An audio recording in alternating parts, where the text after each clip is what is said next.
Tonight is going to be a very, very fun night. I have a special guest who is currently primping and pampering themselves, and it just like fully giving me like looks over on this monitor over here as if I can't see them.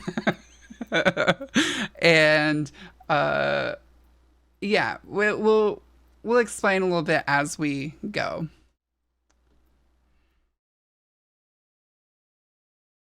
Or wait, I can't hear you yet because I didn't press the button. There we go. Hi. Hi, Virgo. You're muted in Discord.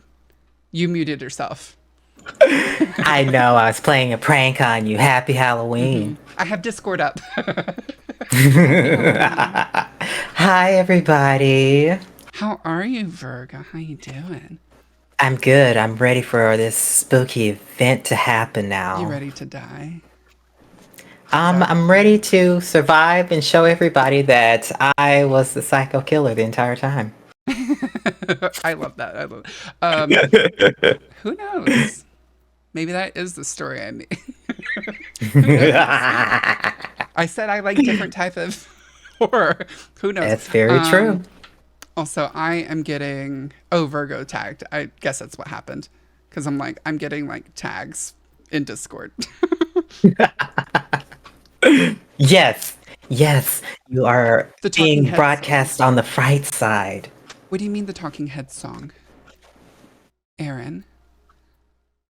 What do you mean? Oh, Psycho Killer. That's by the Talking Heads. Was that? Mm-hmm. Was that the previous song? Because right now it's "The End Is Always Near" by Miu.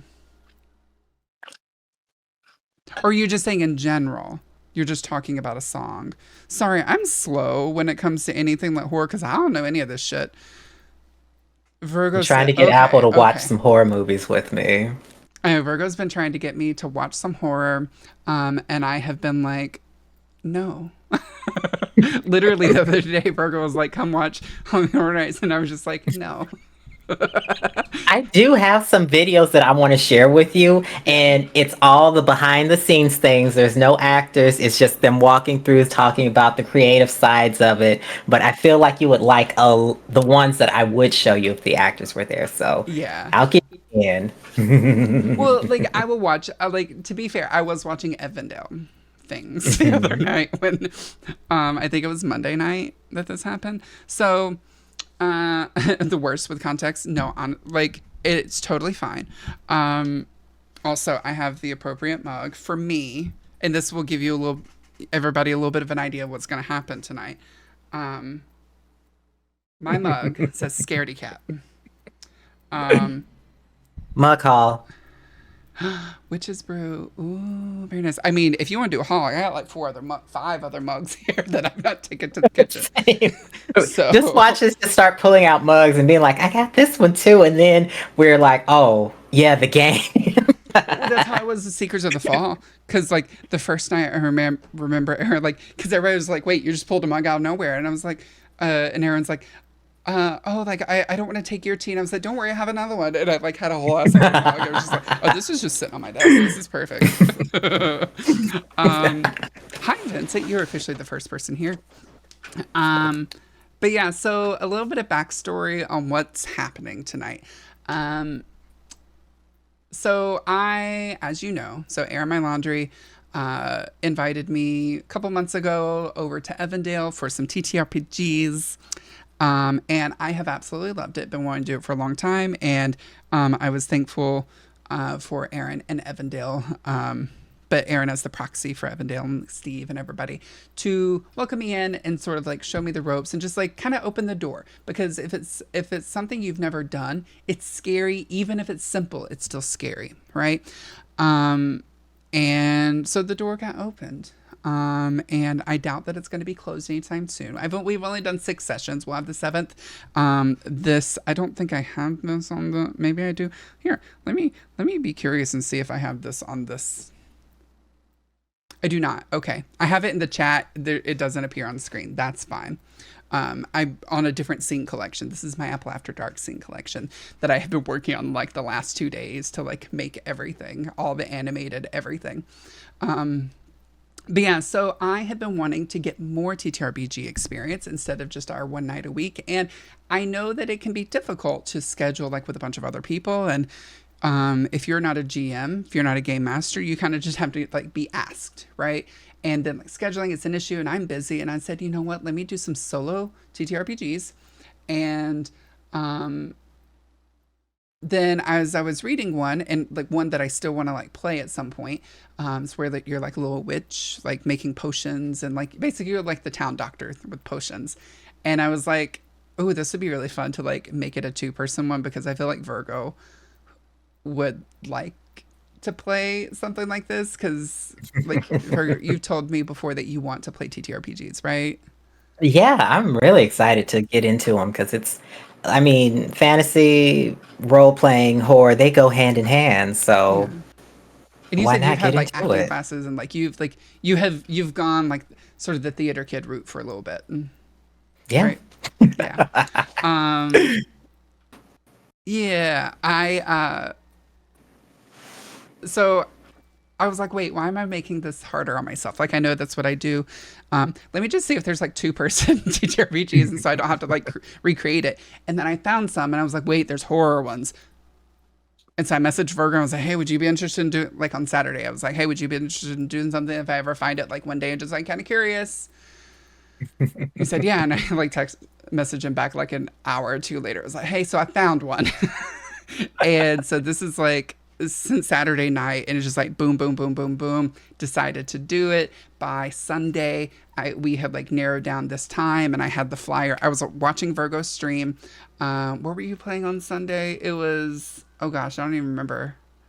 What were you? Saturday, it was something. I can't even keep up with my own damn streams at this point. Oh, so that was Saturday?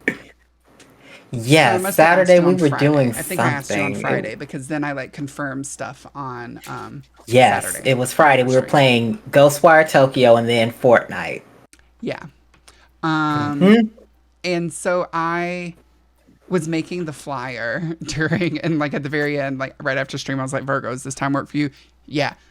I wrote the time and then like started exporting. So we've been like going from there. But this game is called Quietus. If you have not heard of it. And I want to like I made all like the rest of the promotional materials, the videos and everything like literally like an hour earlier today. I have been like going through After Effects like crazy. I even like blue screened my computer earlier today, like pumping shit out. Literally like 30 minutes before we started, I was like, Virgo, my computer blue screened. Um, I want to read you because I didn't put it in any of the things and I was going to put like the definition in like the video because I was making a new video, not just the trailer that we saw.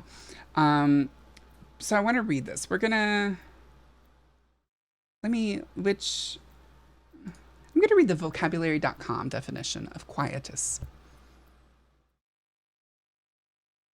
Use the noun quietus to mean death, especially when it's seen as relief. Quietus is a poetic, old-fashioned word for death. It's a way of viewing death as an eternal rest, or as release from the turmoil of life, and also a delicate way to refer to the fact that someone has died. Shakespeare used the word quietus in his To Be or Not to Be soliloquy in Hamlet, although there is disagreement amongst scholars about whether Hamlet was talking about suicide or the settling of debts. We're all about death here tonight, which, with that in mind, I want to quickly bring this up in chat. Also, if anyone does exclamation point CW at any point tonight, it is a content warning. If you see somebody in chat, because I will be speaking less like to chat tonight, just to try to like stay focused. I will be like looking over, we'll be like moderating and everything, of course, but just in case I'm not responding to stuff. And if anyone else wants to help out, do exclamation point CW in case someone's coming in. Quietus is a role-playing game of melancholy horror. Since it's improvised, there may be unforeseen content that is triggering to some. And then if you have the CW, it's a longer explanation of everything I just said. Um, yeah. So that way, just in case. Um, Yeah, so this game, it's written for 2 to 3 people, including a game master. Of course, it's just two of us tonight. So some of the things, like there will be like NPCs that I will just kind of take over. Whereas normally, like if we had had like a second person alongside Virgo, I kind of wanted to like leave this to be just the two of us for now. And then if we like play this again, then we can bring somebody else in. But this is my first time game mastering, GMing. Again, my first TTRPG, I started playing 6 sessions ago. That was like 6 weeks ago, one time a week for a few hours. And Virgo has never played TTRPG. So this is going to be an interesting sort of experiment that we're doing. Also, to sort of like up the stakes, not for vampires, but up the stakes. In that was a double pun. One for Virgo, one for last episode of Seekers of the Fall. That's quality content right there. Subscribe for more. The To up the stakes a little bit, Virgo, horror is in his name. Virgo's horror. Loves it. Loves the scary. Probably doesn't really get scared easily. Me? I'm a scaredy cat. I do not like scary things. I like horror. I like the aesthetic of horror, like Chilling Adventures of Sabrina, like the gothic, like just like the aesthetic. But I don't want to be scared. Hell, season 1 of Chilling Adventures of Sabrina on Netflix sometimes scared me, and I just had to like pause it and like come back. I don't like jump scares. So I've not had a big introduction into the world of horror and into the just like horror storytelling and just like what happens in horror. So this is coming from me, who is less than an amateur in horror, to an expert. So lots of adventuring tonight, right? We're going to be creating this story live for you all. Virgo and I met briefly the other night and talked about some of these things, but we're going to continue talking about them some more, in sort of like content, like character creation. So the game has you create the character and everything sort of as the first act. Okay. Let me pull up my documents, because I want to be able to take notes with Virgo. Because again, this is supposed to be something that is sort of done live. We've talked a little bit, and so I had some ideas, and so I kind of worked from it, and I was able to kind of like prepare a loose story that we can build off of in the role play. But let's get started. So, a little bit about the game. I'm like vamping while I like find my documents. Where's the... There it is. Okay, I have my schedule. Welcome. Introduce Virgo. Now introduce the game. We have already discussed offline some of the lines and veils. We've discussed some of the sort of the boundaries that we have both as a player and as a GM. For instance, like you all know, there will be no snakes in my game. Like that, for me, I have a videophobia. It's not going to happen. And Virgo also expressed some things that we're not going to have in the game, because this is make-believe. We can have whatever the hell we want because it's our game and not yours, damn it. So we have some lines and veils already set up. And if at any time I get uncomfortable or if Virgo gets uncomfortable, we're both allowed to be like, you know what? Let's walk that back. Let's do something else. Just sort of like, exit out. If we need to take a break at any point for any reason, we can also do that. So some of the bits about this game, as you see below, we have these different counters. We have dread, despair, anxiety, and hope. Now, throughout the game, these counters will go up. I can go ahead and give you a little bit of just a heads up. If Virgo happens to hit 5 despair, he will automatically die. No ifs, ands, or buts. There's nothing he can do to save himself. He can be perfectly healthy, but if his despair happens to get to 5, it's just an auto death. Automatic. There may be other ways he can die. I'm not telling. I gave Virgo part of the like a redacted version of the rule book. So there are some other twists that he might not know about that I'm in we'll the just see dark. as we go. However, if Virgo hits 5 hope, he automatically wins. Okay. And anxiety is something that will make his job more difficult. And dread is sort of like my currency, as Virgo gains dread, or rather, as I gain dread. I, as the horror, gain dread. I can spend it and make Virgo's life more difficult. So this is a game of melancholy horror. It's supposed to be sad. So again, content warning. We are going to try to make things at times sad and depressing and hit home in many different ways. So as we go along through the game, we'll talk about like mechanics if and when. Obviously Virgo, like if you ever have like questions, just stop and like you can break the role play and ask questions. It's not that big of a deal. Actually, like most of the videos I have seen of people playing this game, people rarely did role play, whereas like no, like let's get into it. So character creation. Who are you? What's your name? Helping with the role play. My name is Derek. Last name is not relevant. Last name is not relevant. Okay. Perfect. Here, let me.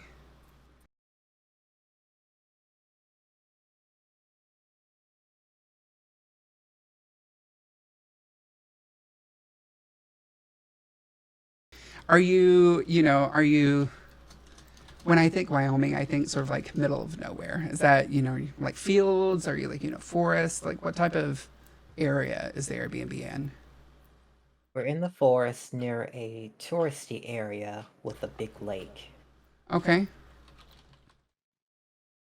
Near a touristy area. Okay. And I imagine, I could be wrong, but I imagine just like the time, I imagine it's Halloween. Is that, I feel like we can both agree that it's just Halloween because that's, I'm going to put those words in your mouth because I know you well enough. And so the game can be set in any time, and something we had discussed beforehand is we're sort of like a present day, but not really, like we're sort of ignoring the pandemic. So like we're not having like mass precautions and everything right now for our fantasy world. So tell me a little bit more, Derek. Why are you in such an isolated place? What brought you out to this Airbnb? Life was getting too stressful. I needed a vacation away from coming out of college and trying to find work related to my major. I was Okay. having bad luck with it, so I asked my friend if they would like to come with me. Okay. So you asked your friends to come out. Who did you ask? I asked my best friend. I asked Tom to come with me, but I don't really know if he'll show up actually. Our relationship's been strained recently. Tell me more about that. We grew up together, best friends since we were very young. But after college, things kind of changed. We don't know really where our relationship stands. Okay, let me just like making some notes to keep up with everything, right? Um, okay, so your friends from college, you're not really sure, where the relationship stands. What do you mean by that? Like romantic relationship, just like friendship relationship? What type of relationship? I confessed to Tom earlier about how I felt You about fully them. wrote a story, didn't you? This is a Virgo preparing for a game that you shouldn't prepare for. I love it. I love it. Keep going. Keep I going. I love it. confessed to Tom my relationship was meaning a little different than what we had first come together and thought of. But when I confessed, he ran the opposite direction. So I don't Really? know how long This is gonna last, and I don't know if he wants to see me. Okay. Well, but he did come on this trip with you, I hope. right? Oh, okay. So he's supposed to go on the trip at least, right? Yes. Okay. Um, uh, direction. Okay. So you said you asked your friends. Who was the other person you asked? I asked my best gal pal, Jennifer, if she Jennifer. was Okay. wanting to go. Jennifer has been my ride or die since high school. Yeah, Jennifer likes to go out sometimes, but her Mm-hmm. older sister is kind of overprotective. But I definitely didn't ask her to come. Okay. So, how did you meet Jennifer? Jennifer and I met on the first day of high school. She was getting dropped off by her older sister, of course, Mm-hmm. and I kind of swooped in to help protect her from the horrors of high school, and we kind of grew and Oh, blossomed into a glorious friendship. I see. I see.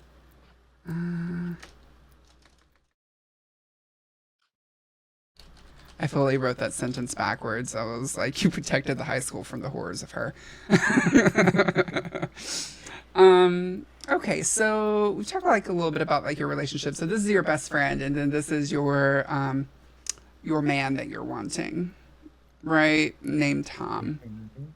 Does Tom have a last name? Does Jennifer have a last name? You don't, but do they?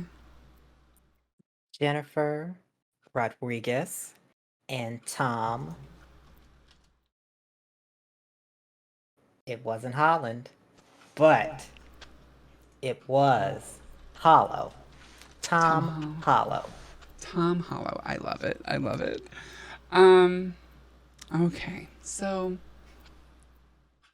we can suggest. So one of the things with this game is sort of, and I mentioned to Virgo before stream, was saying, hey, this is I like a slow burn type of horror. If I do like horror, the game wants to put us like directly into action. That's like throughout the rule book, constantly, constantly. So I can go ahead and give you all that little spoiler.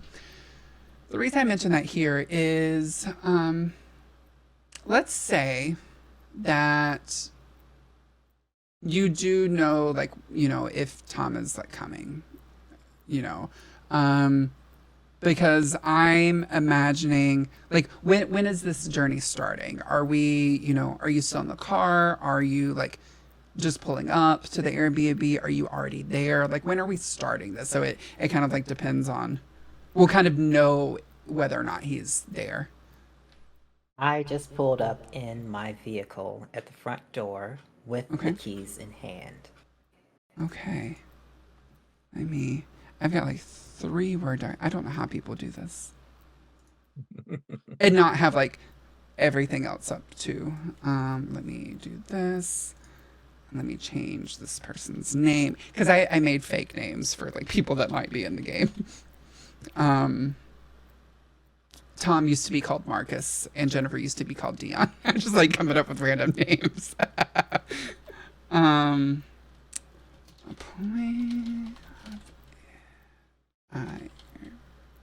what kind of car do you drive? I drive a Jeep Wrangler. No Okay, doors on the side. with no doors. Okay, perfect. And I assume they like rode with you because you're kind of like traveling out, so it'd be like all of you coming out there. Yes. Okay, Jennifer is riding in the passenger seat, okay, and Tom is supposed to be coming in his own car. okay. Oh, Tom's not riding with you. Okay, No. okay. Let me see. Uh,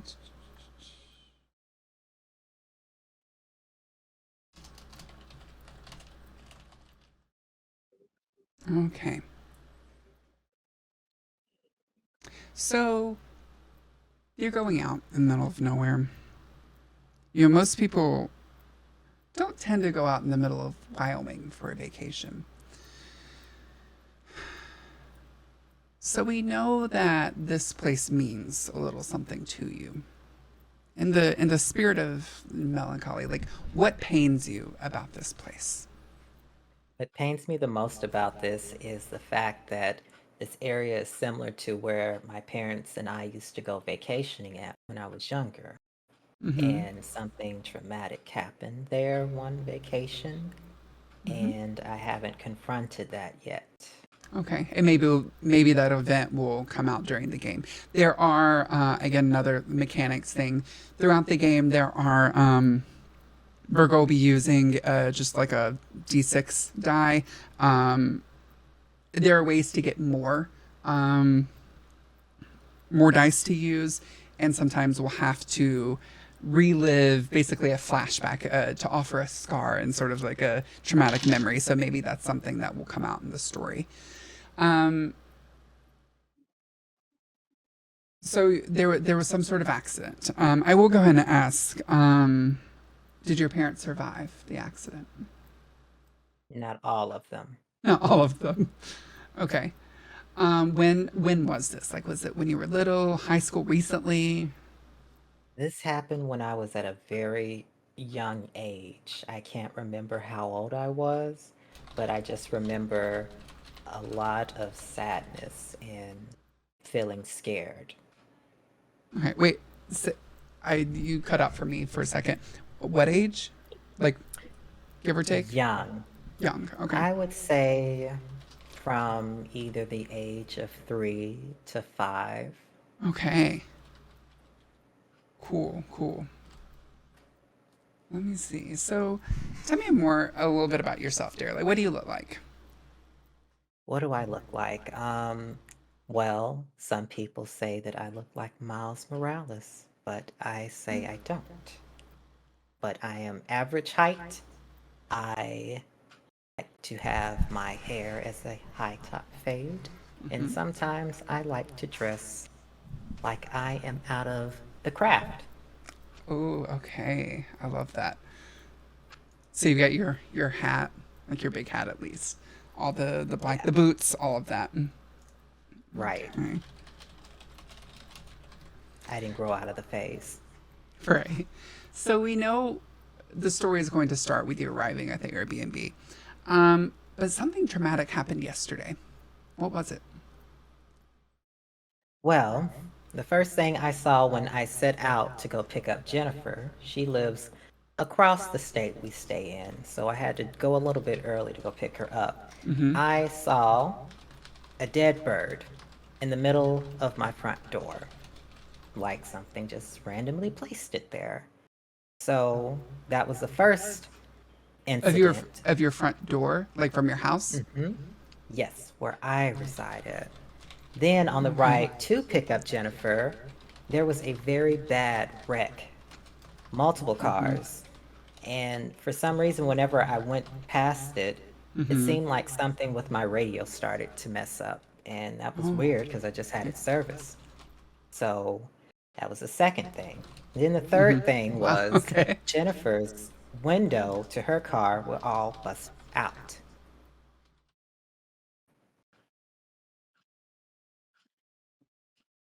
Well, at least you were going to pick her up.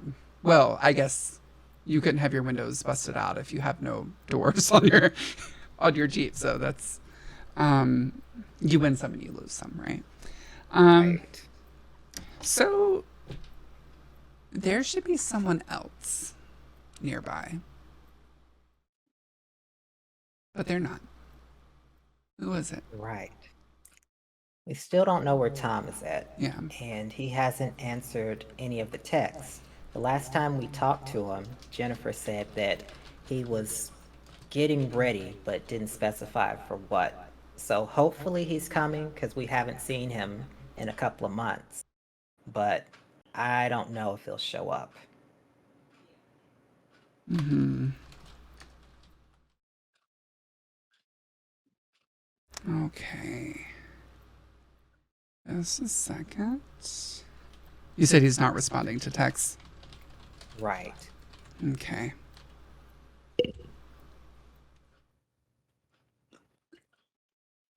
Okay. So, Derek, what are you most afraid of? I'm afraid of what my nightmares show me. Every night I go to sleep and I try to get a good night's rest, but occasionally the nightmares that I have from my childhood come back and leave me restless, and I wake up in the middle of the night screaming. The visions are very scary to me, and I don't know what they mean. But what they have shown me is it always ends with blood on my hand. So what you're saying is you're afraid you've killed somebody or something or perhaps will in the future. Yeah, it's very scary. Okay. And let me see. Poor Derek, I know, right? Aaron said, "Oh yeah, Derek probably doesn't have chat open. I told him before to be like, focus on the thingamabob." Okay, so let me just make sure on whether or not there's any other questions I need from you.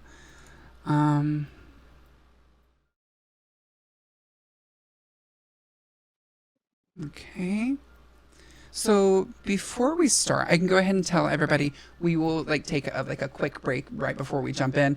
This will allow me to like go through like my notes and like put names in places and just make sure everything is kind of lining up. Again, it's mostly improvised, but I have sort of like a loose structure, like things I want to sort of explore. Do you have any questions before we start, Virgo, or before we go on break? Mhm.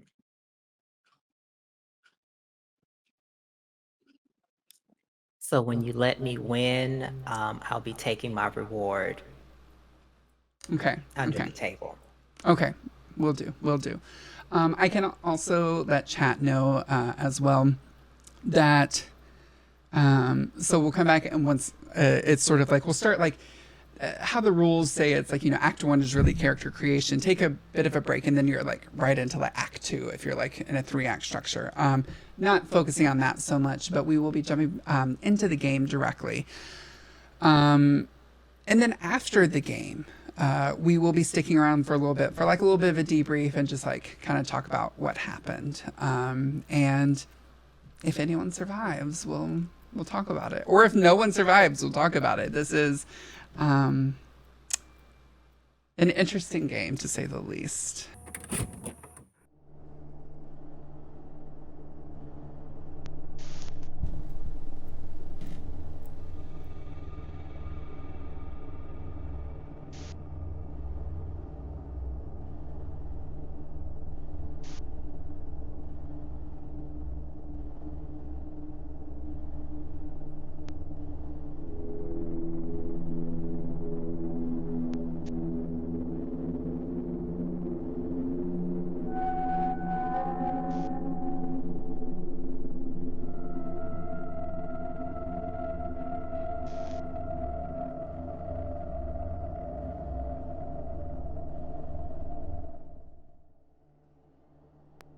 It starts in the middle of the night, the crying.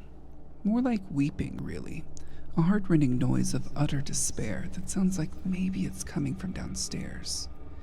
But there's no one there. Could the sound be carrying from somewhere else? The house is high up on a cliff, so maybe it's coming from the village, or from a secret cave somewhere on the hillside, or maybe something in the pipes.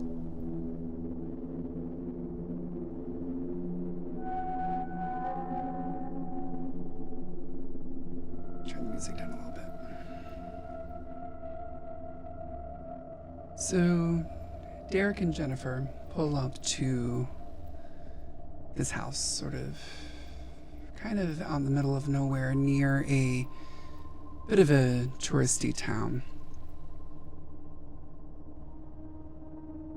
But no neighbors, really, down a sort of a long, dark, just winding, very, very like dusty. It's not rained in a bit, but you kind of see all of these like really dark storm clouds. That is when you can even see the sky from the tree cover. You pull up to this house, and it's not really what you expected when you ordered it on Airbnb. You were expecting this sort of like bright and cheery, sort of like little cottage in the woods. It is not that. This has not had anyone truly living in it for quite some time. It seems that there's been someone, perhaps at least, that has been here.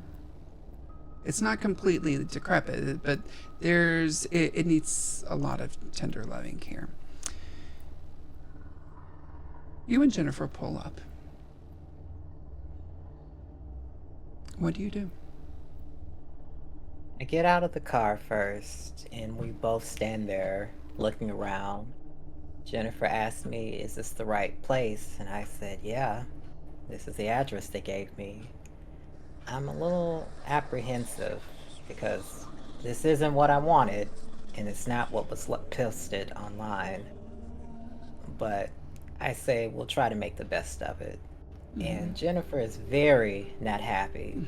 She starts I'll think about Jennifer. So yeah, keep going. What Derek's doing. Yeah. If we had someone else, they would probably play Jennifer. But I'll try to give you a little bit more insight of what Jennifer's going through. Yeah. I leave my bag in the car and I look around the front. Then I peek my head over to the side to see what the back looks like, and just like the front, it's empty, scary, and dead looking. I go towards the screen door and I notice that the door is open. Oh. I don't think the door is open. I think you get to the door and it's completely locked. You know, as with most Airbnbs, you need the keys.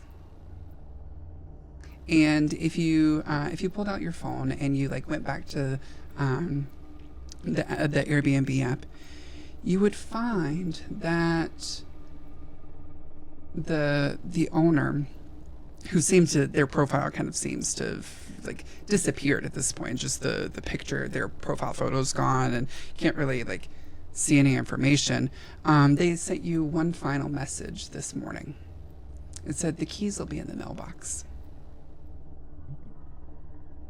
So I assume you walk over to the mailbox, and Jennifer sort of like yells over, I'm not really... Derek, you said this was supposed to be relaxing. It doesn't look relaxing. There's going to be bugs. You know what? I'll get the bags. And you see her walk over to the back of the car just to start to grab things. I assume you're going to the mailbox. Yeah. So when you get to the mailbox, you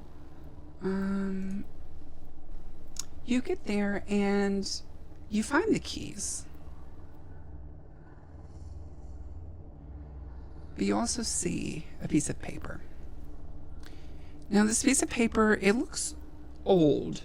Not quite like parchment, but you can tell, like, when you start to open it up, you can tell that there's, it was written sort of recently. It was like with a Sharpie, like it's something more recent. But the paper itself is old. The paper has been sitting there for quite some time. And you read, "She wasn't loud enough. Your turn. The game begins now. Find all the letters and you might survive." What's Derek feeling right now? At first, Derek, I'm feeling shocked.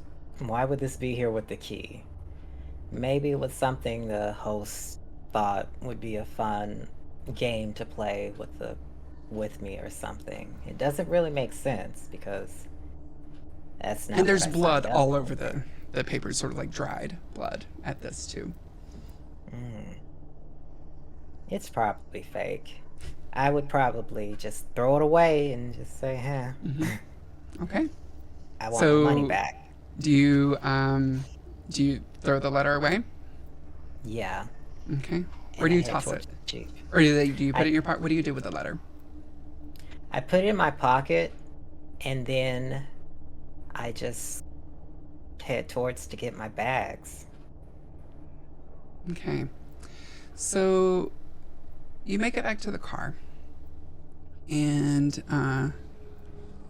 Jennifer's not there.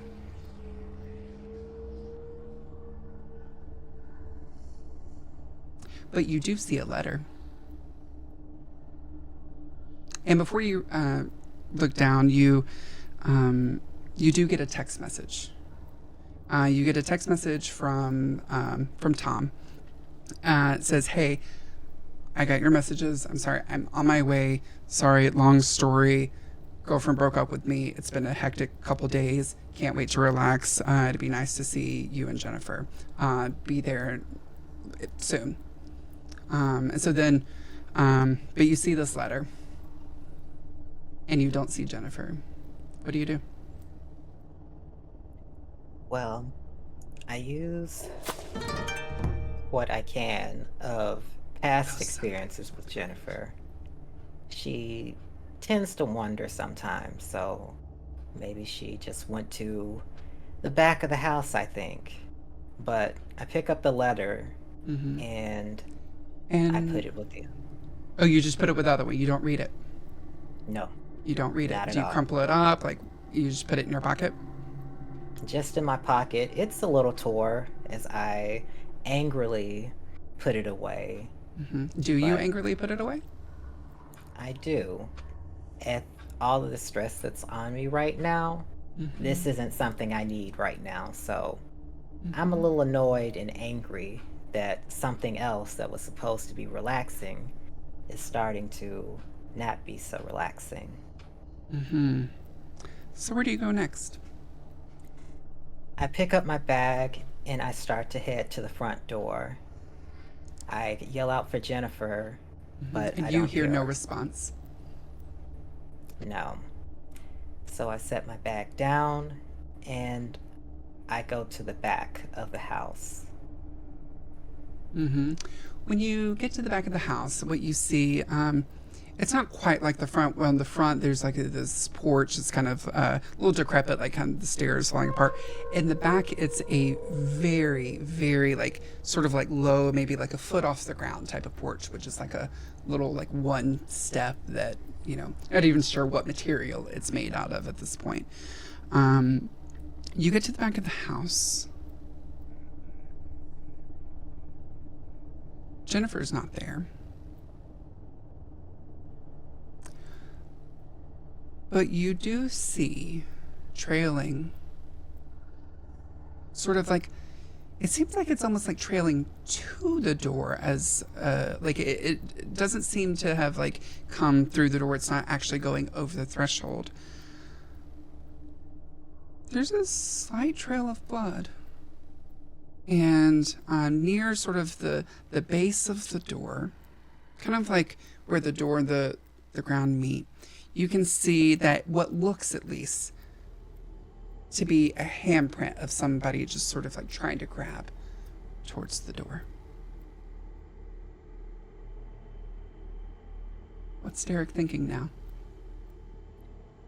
I'm feeling scared a little. Mm-hmm. This is the second time I've seen this now, as far as blood, since being here. But I'm a little concerned and I'm feeling nervous. What would I you like to do?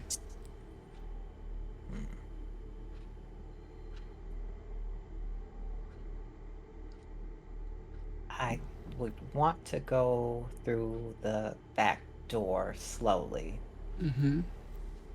and not bring any notice that I'm peeking in someplace that Mm-hmm. could be So you're trying to go in quietly, like not have anyone like hear you. So, okay. So, right. did you where are your bags? Did you leave them at the front, or are you still holding them? It's still up at the front Okay. So at the front door. You left them at the car. So you put the key in, and this will be our first roll of the game. I need 1 die from you. Okay.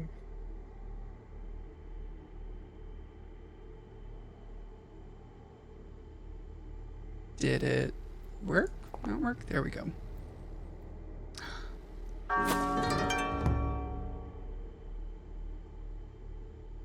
You got a 6. So, for those of you in the audience, in the chat at home, we're only rolling a 1d6. Sometimes 2, sometimes 3, but we're only rolling a d6. When you roll a 1 to 3, it is a fail, and there are consequences that come with failure.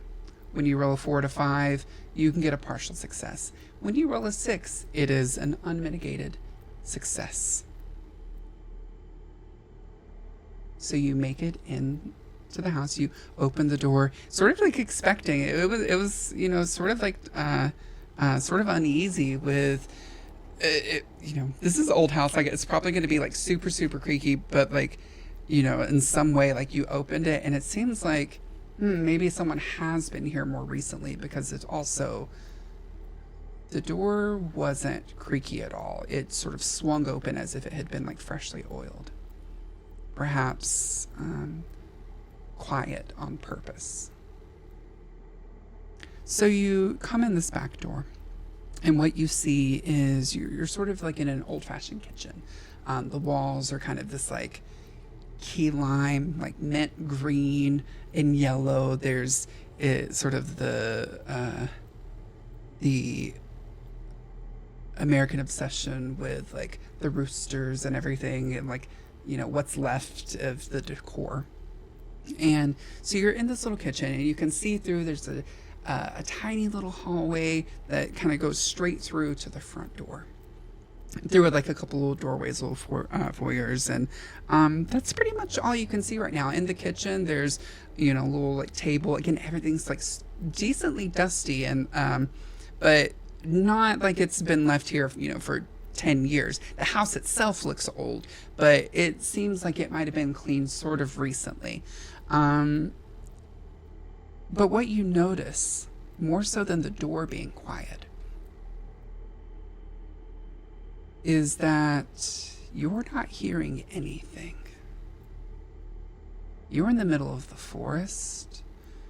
There's no birds. There's no creaking in the house right now. Everything is still, almost stagnant. But what you do notice is it's getting dark pretty quickly. It's only morning, but it's getting dark pretty quickly with the storm clouds. What is Derek thinking? Are you still looking for, are you going to look for Jennifer? What are you? You've made it in the door quietly, sort of stealthily. What is your goal now that you've made it inside? Once I step inside, I look around to gather my surroundings, and I try to see if I can find Jennifer, but from standing in the doorway, I still don't see her. Mm-hmm. So I try to look for her. Where do you look? In the room. Or where would you like to look? I can explain the house a little bit more if you need to. I would try to find her in the nearest hallway from where I just entered in from. So sort of like straight ahead, in this like tiny, sort of like, it's a little hallway. Like you can see there's sort of like a little table or something, like with a vase and like some flowers in it. The flowers are dead, but it's sort of like, little area where you could get together. And you can tell from where you stand, and like you had already been on the front of the house, you can tell that the living room is a bit bigger, and there's an upstairs that you would assume at this point that the stairwell connects to the living room, since it's not connecting to the kitchen. Are you still trying to make it through the house quietly? Yes. Yes. I don't want to draw suspicion to myself. Mm-hmm. Okay. Let's have you roll again. And if you succeed, what it would be is you're making it at least through this like ground floor to have like a first survey quietly.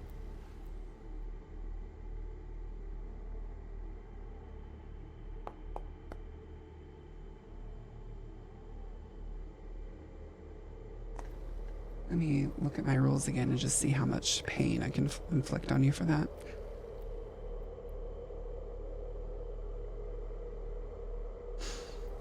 So.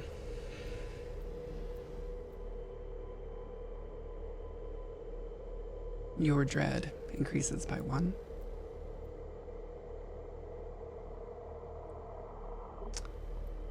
You were not able to get through here silently. You do have a couple options within the mechanics of the game. You can try this again. Sort of like with, you could try to push on doing what you're doing, but you would have to go up from, right now you're rolling an uneasy roll. There are 3 levels of rolls. There's uneasy, there's tense, and then there's desperate. You've been rolling uneasy because like something is up. You could continue with this course of action and instead roll a tense roll, but just know that if you do not have a success, the consequences will be more severe. Or you can take this as it is. I'll take this as it is. Take this as it is. So you start to walk through this first floor. You make it out of the kitchen, nothing really. And as you start to get in the hallway, you notice that it's not simply just a table with like a flower and vase, but there's a couple like little closets there as well. And you get to the living room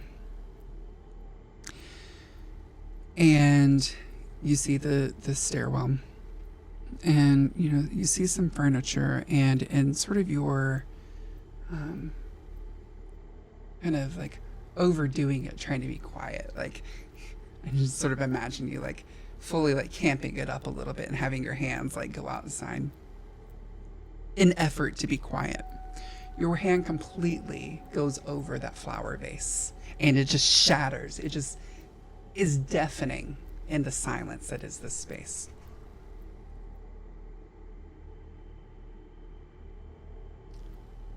And you hear a thump from somewhere in the house. You can't really tell where.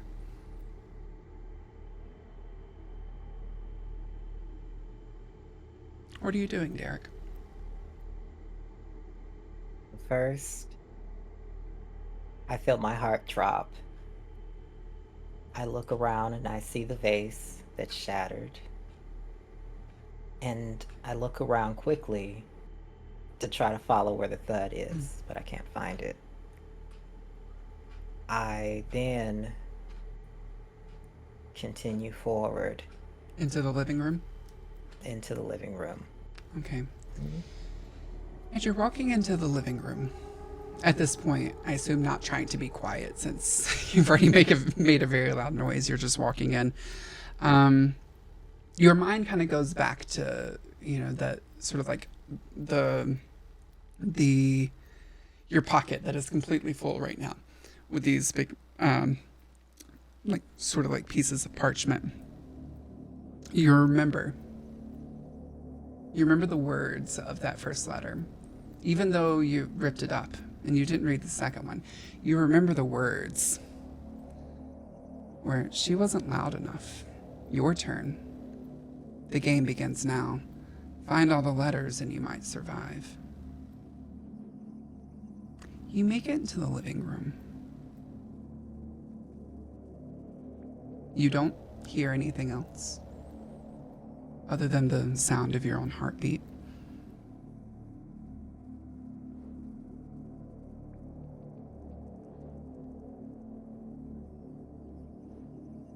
And you see the stairs. No light. At this point, outside is nearly fully dark.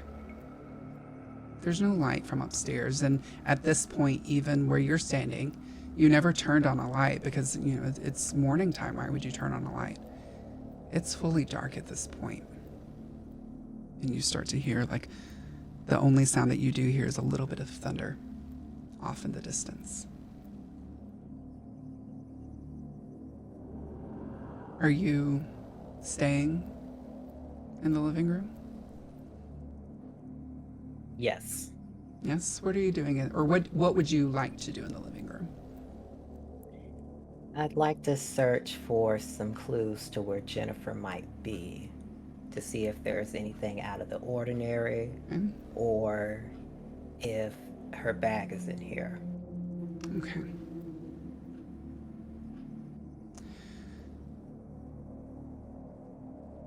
Go ahead and roll for me. Roll 1. I feel like this is still an uneasy roll.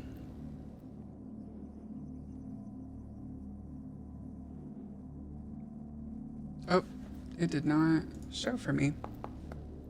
There we go. It seems that I have to like have Foundry at the very front for me to be able to actually see the rolls. Sometimes I'm like, Okay. I need one more monitor. I just need a 4th one now. It will be good.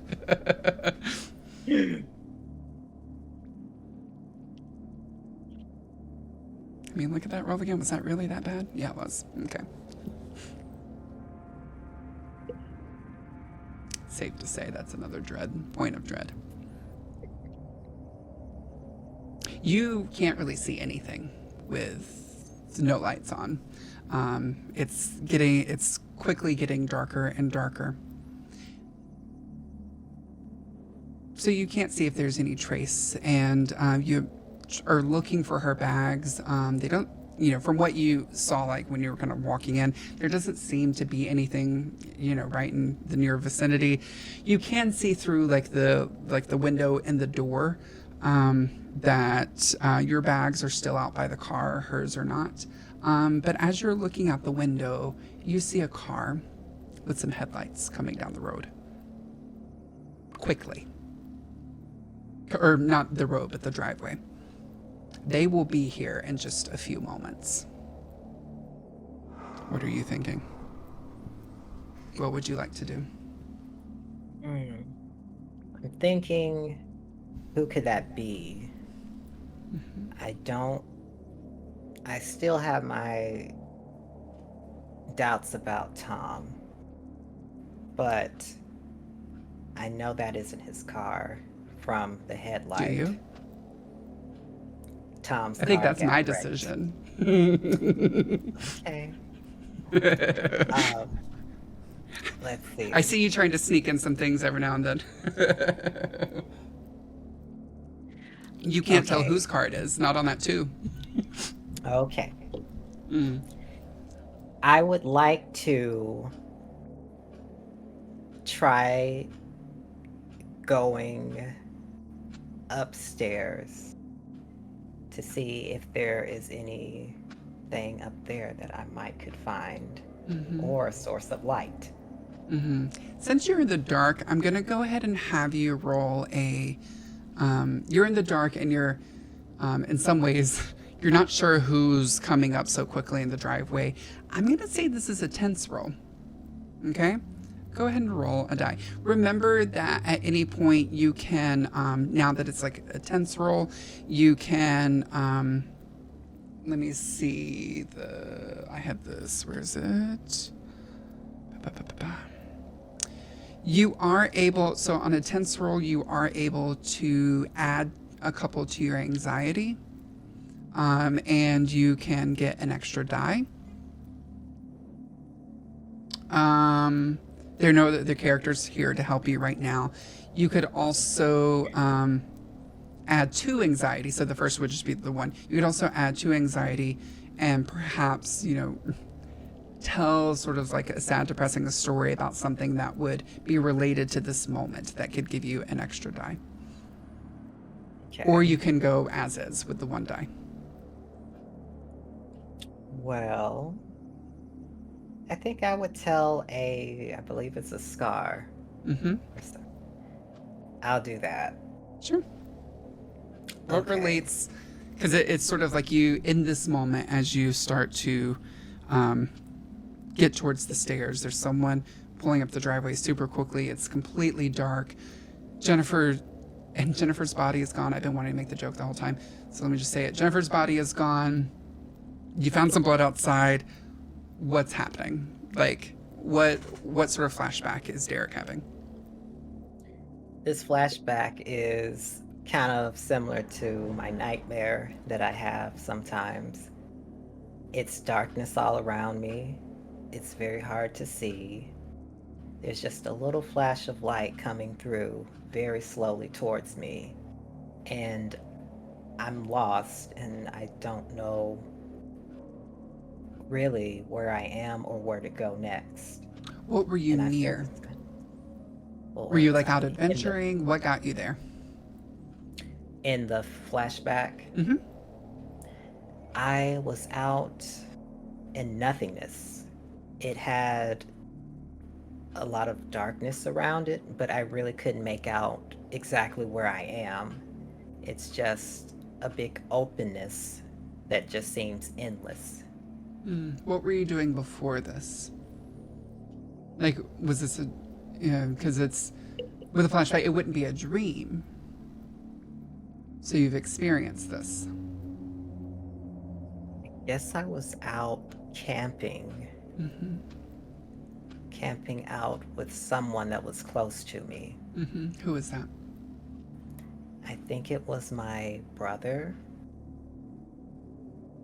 Okay. So, in this memory that you're having,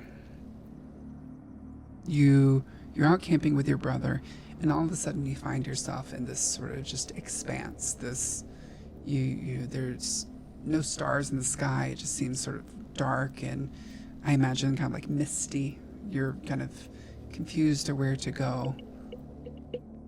What happens in this?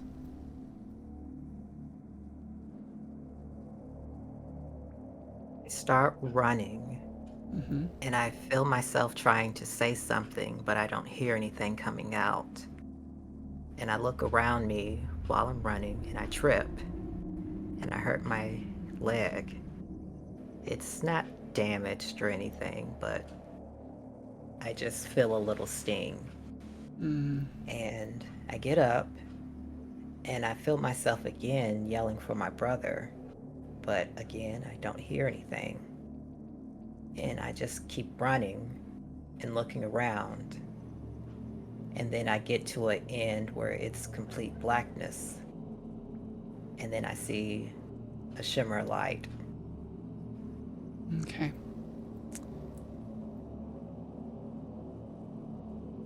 Oh, not that giving you hope when it's supposed to be giving you anxiety. Find a hope in the darkness. Right. They're swapped on my stream deck. Okay, so now you have an extra dice. So this is going to be a tense roll, and you're going to roll 2.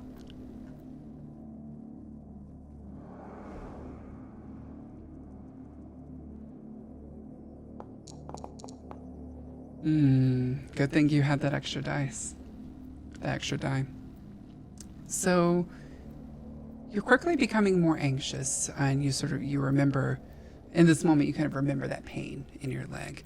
And it, in some ways, is sort of grounding to you. As you've been through difficult things, things that you didn't understand, things that were horrifying. But you did make it through. And you start to climb the stairs. And as you're climbing the stairs, you can't really hear anything, and I imagine your hands are kind of like along the walls trying to, find something. You don't really like see anything, you don't feel anything, but you do start to hear. Not only do you hear the car pull up to the front of the house, and the car door slam as someone is getting out of the car, you start to hear this sort of wet sound. And you notice that as your hands are going along the wall, it's becoming smooth very quickly. Kind of warm. And you hear your shoes. Not only was it wet, but now it's starting. You feel a little bit of like pull back. Something sticky.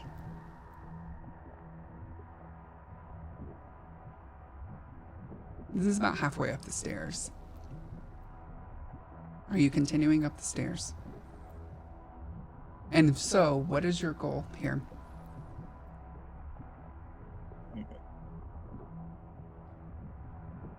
Yes, I'm gonna try to go up, continuing. And at this point, if I go up, I will get out of this mess. But if I go down, I don't know who's at the door. And you think you might get out of the mess. The mess started about halfway up the stairs. So if it's something that is just there, great. If it's something that's up above and coming down, perhaps it's even worse. Right.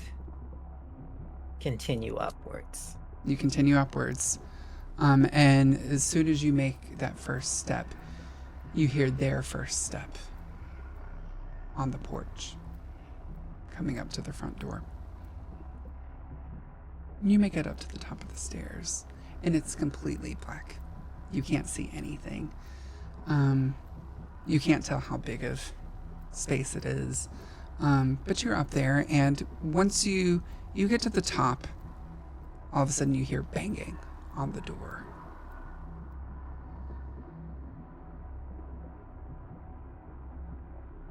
And someone's shouting, "Hey! Let me in! Derek! What the fuck, man? I just texted you. Where the hell are you? It's starting to rain out here. I need to get inside. Hurry the fuck up!" And you hear that Tom has arrived. Are you staying upstairs, or are you going to let Tom in? Question. Am I able to recognize anything from that, him yelling? You recognize that it's Tom. You recognize that this is the same guy that you know, that this is, he's always had like a little bit of a temper, just like when it's, you read from his text earlier that his girlfriend just left him. Like, he's not in a good mood, and you kind of remember his text at this moment, be like, oh yeah, he was kind of upset already, and it's storming, and he's standing outside with like on a porch where like the roof is leaking, and so he is starting to get wet. Okay. And so the longer you stay upstairs, the angrier he is going to be, I imagine.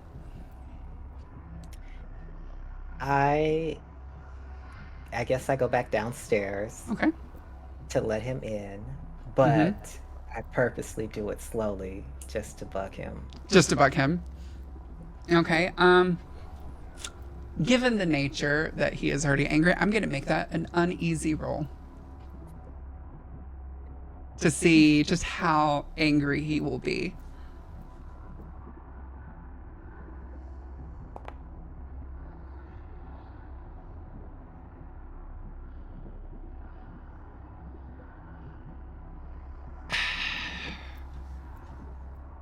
Tom is not happy. Not happy whatsoever. Actually, give me just a moment. I want to check on something.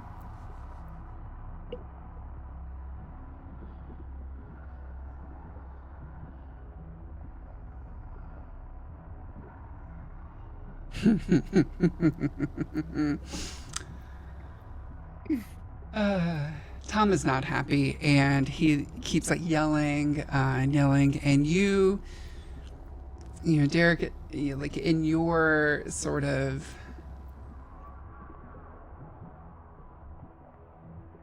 mood that like you're just like, you know what, I want to fuck with this dude. I'm not in the mood. He's not in the mood, but I was here first. Sort of like you're gonna like try to like just slowly, da, da, da, da, da, and you like start to go back down the stairs. But the deal is, in this moment, because Tom has distracted you, you forget that the stairs are quite sticky with something.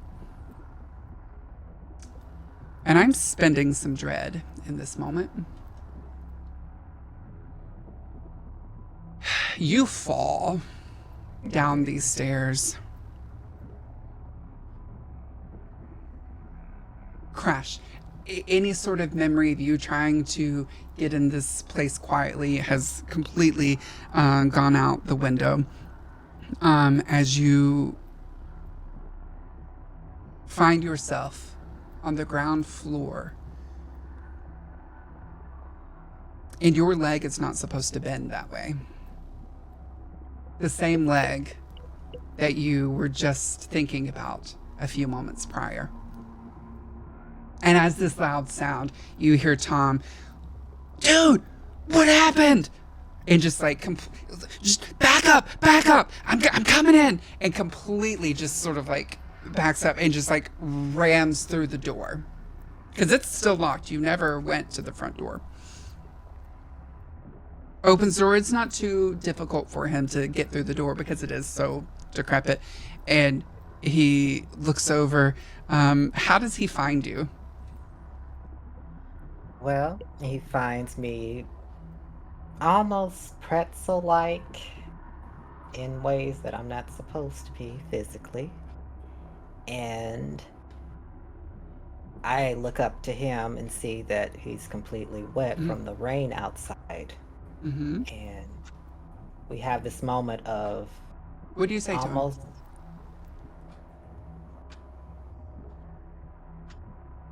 help me up. Are you so are you crying? Are you like, is it just, or are you sort of like stone cold? Help me up. Stone cold. Help Stone me cold. up. So Tom comes in, sees you sort of, you know, as this pretzel, and hears you kind of like unexpectedly calm for this type of situation. Because he at first he's just like, dude, like, get off the floor. Like, what are you doing? Like, why are you on the floor? As he sees your leg is not going quite the correct direction. And Tom just starts to shake. It's like, what do I do? What do I do? What do I do? And he hears you say, help me up.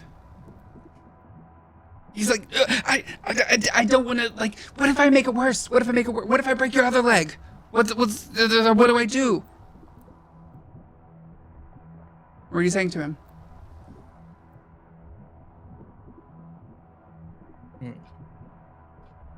At this point, I tell him to stop.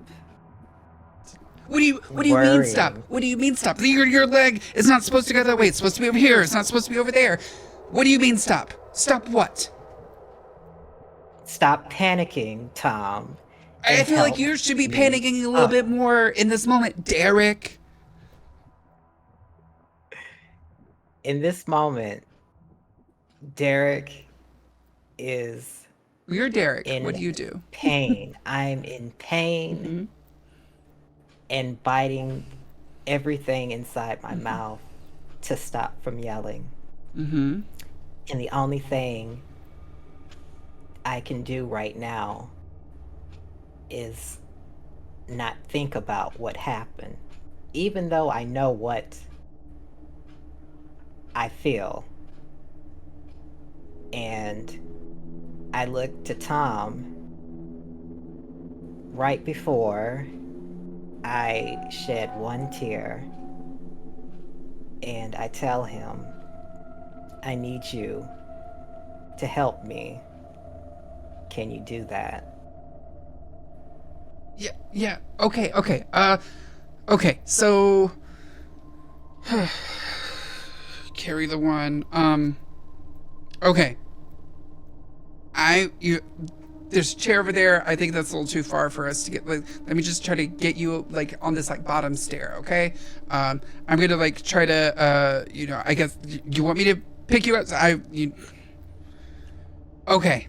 So Tom is going to roll here. A 1.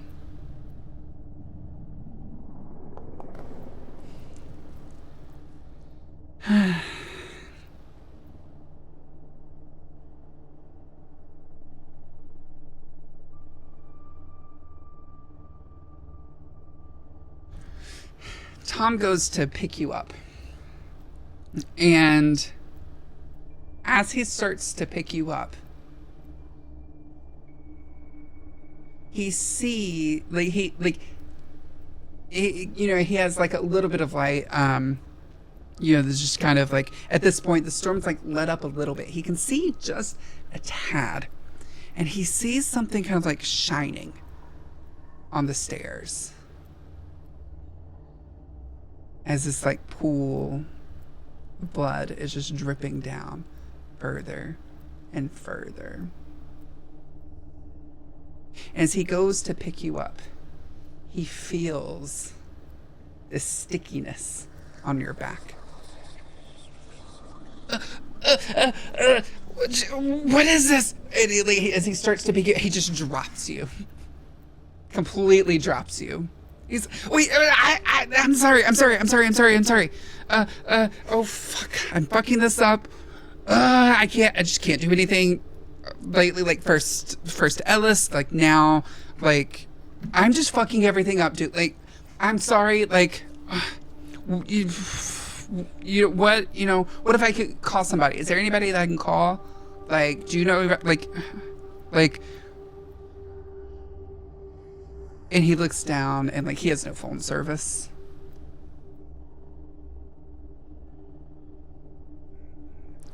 What are we doing here? I sigh heavily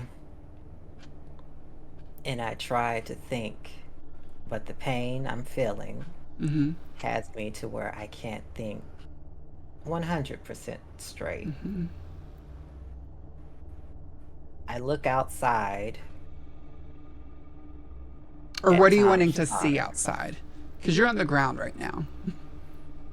Am I in front of the door or am I off to the side? No, so if you think of like a rectangle, the door's like in the middle and the stairs are over on the side and you're like at the foot of the stairs. Okay. There are windows, but you're a little too low to actually be able to see out of them without either getting Tom to help you again or like trying to pull yourself up somehow.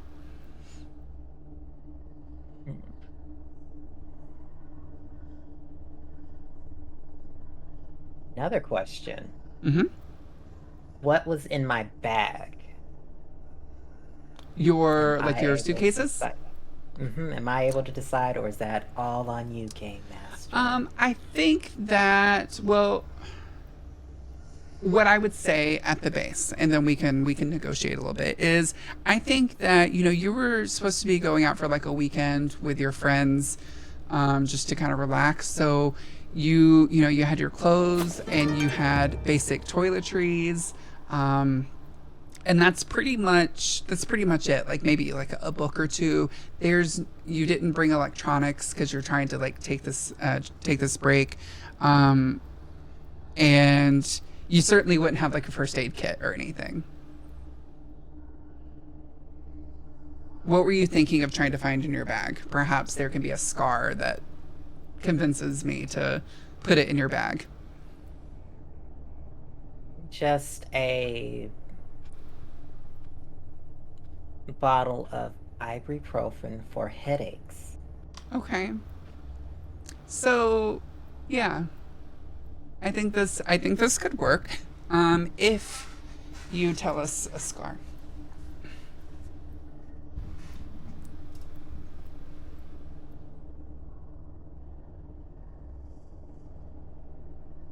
And it has to, in some way, you have to be thinking about it in this moment, and it's got to be sad. Okay. All right. So, scar. After the traumatic vacation with my brother and family, I suffered headaches. Very, very, very, very bad headaches. and we don't know how it started. Well, we know it started after the vacation, but beforehand I never had those. And since then, I would get these shooting headaches that hurt like being jabbed with a knife inside my brain. And sometimes that would make me see things that would make me question if it was real or if this was just a complication or something. But I always keep a bottle of pills with me to help with the headaches so they don't come back. And the pain that I'm feeling now in my leg reminds me of those headaches. Okay. I think that is good enough. So I would say yes, there's definitely a bottle of ibuprofen in your bag, Okay. which is currently outside beside the car, and it's pouring down rain. What would you like to do? I would tell Tom to go to my car to get my bag to get my pills. But it's raining. Like is your bag that important? Like, I think we have other things we need to worry about right here. Like right now, like your leg. Like, why do you need your bag? Why do you need your clothes? You need a fucking toothbrush? Like what? Yes, Tom, I need my bag because I am in severe pain right now. And if you don't get that bag... Okay, fine. And you see, like, he goes out, he's not happy, but he's like, kind of sort of like stands at the front of the front door, like, as it's been kind of like broken off its hinges a little bit, but he stands there and he just like waits for a second and then just like darts for the bag, gets the bag, brings it back in. It's just like completely just like dripping. He's like, okay, here, like, what do you, like, you need your ibuprofen, so do you allow Tom to go through your bag? Yes. Okay, so like, he opens it up and he, he finds a little bottle, gets, hands you the bottle. He's like, I'm not a doctor, I don't know how many you should take. Here you go. But like, wait, where's Jennifer? Isn't she supposed to have come with you? Like, where is she? I take the pills and I take a handful of them. Okay. Throw them in my mouth. No water, just fully, yeah. I look at Tom and I tell him, that's what I was doing when you knocked. You were doing Jennifer? Always. Did she do this to you? That's where your mind goes. Did she do this to you? Jennifer! What the hell are you doing? Like, as he looks up the stairs. A question. Mm-hmm. What would you describe as Tom right now? How is he feeling? Tom looks like he is freaking out. He is still soaking wet, doubly so now that he's run out again. He is like, you can tell, even though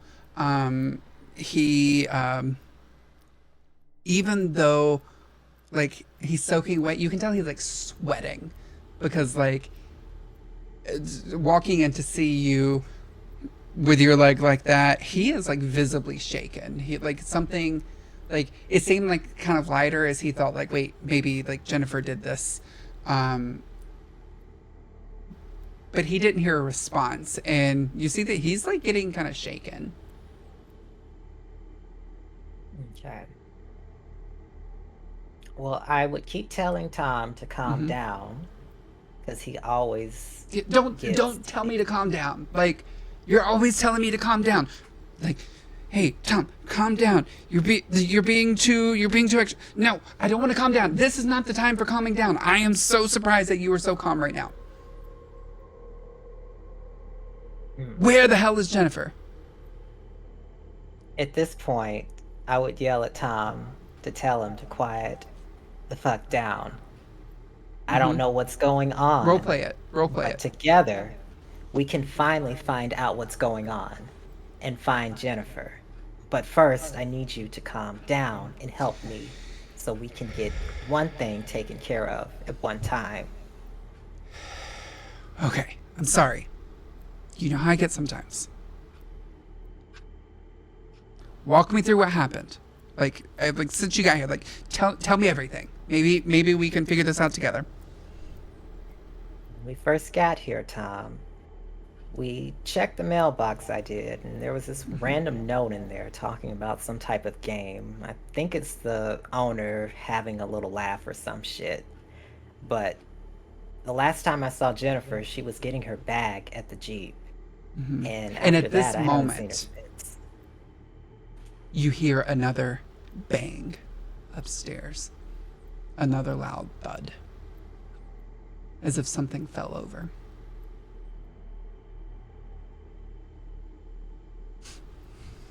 Continue. I look as best I can towards the sound, but again, I still don't know where it's at. You can I tell it's think upstairs. I think it's upstairs, but where upstairs, I don't know. Tom looks at me, and I see he's shaking. I say to him again, Tom, Say it. Yeah, say it. I need you to help me up. We're never gonna get anywhere if I'm laying on the ground this whole entire time. Pick me up and sit me in that chair over there. And I point the best I can over to a chair in the corner. This is a long ways across. You know he's already dropped you one time. There was a thud upstairs. This is going to be a tense roll.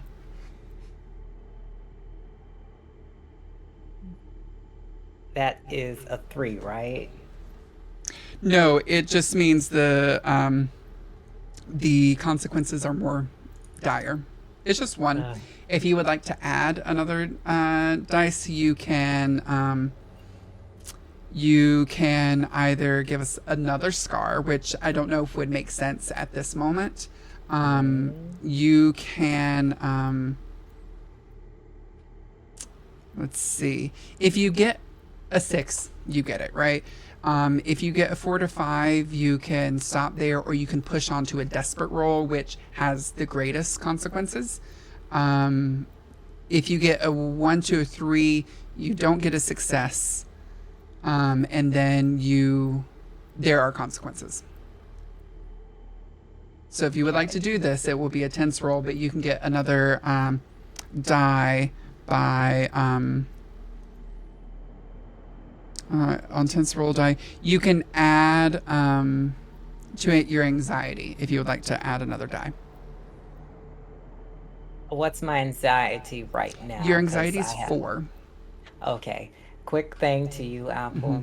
I know in Foundry it's wrong. It's I'm because still on hope. so they're just swapped for me. Except for in Foundry, Hope is only going to go up to 5 because that's the most you can get. Are you able to see from Discord? Oh, I'm not sharing it to you in Discord. Why didn't you tell me? Am I sharing my screen in Discord? Yes, I do have Yes. it on my screen here, but I was just making sure. Okay, yeah. You'll be able to see it there. Red, and then You're at anxiety 4. is 4. Yep. Okay. Your despair is that at can 0, go up. your hope is at 0. So the horror seems like they might be far away, but you also have no way of getting out. It looks like right now. Let's see. I think I will do the roll. We'll play. Wait, are you doing 1 die or 2 die? 1. Just 1 regular tense roll? Okay. That's a 1.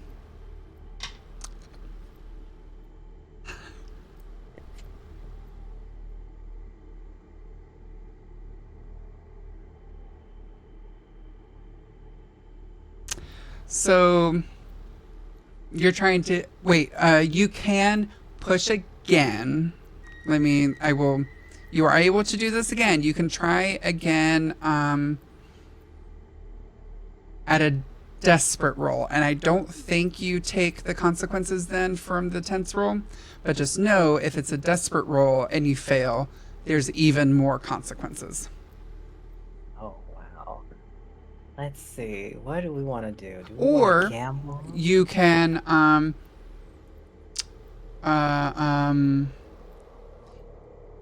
here you could, so here are your options. You could take a severe consequence, increase the despair by 1, or you can try again at desperate.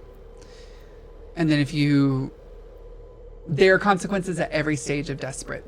And if you really fail at desperate, I get even more dread. There's a severe consequence and your despair goes up. So it's everything. So you could just take the consequences now, or you can try again and hope you can sit up finally.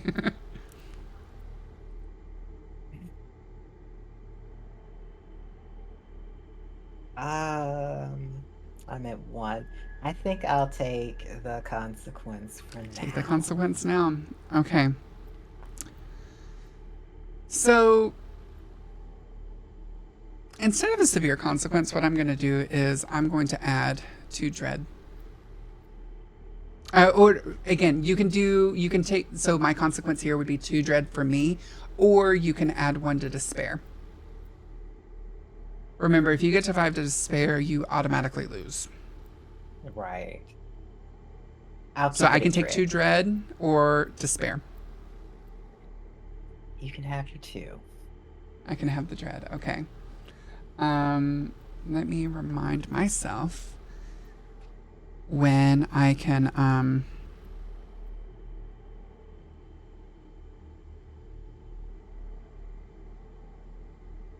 okay, I only need 4 dread and I can raise your despair by 1. Okay, let's keep going. So again, you try. It's at this point Tom falls down as well. It's like fetal. He is having a full-on anxiety attack. He is not okay. And he leaves you lying there. And you hear sort of like past his cries a little bit, as he's just kind of like muttering to himself, kind of like rocking back and forth. You hear very faintly what sounds like a woman's voice. Kind of muffled. You can't make out what's being said, or rather groaned. But it seems, it doesn't really seem like speech. More like a groan. From somewhere.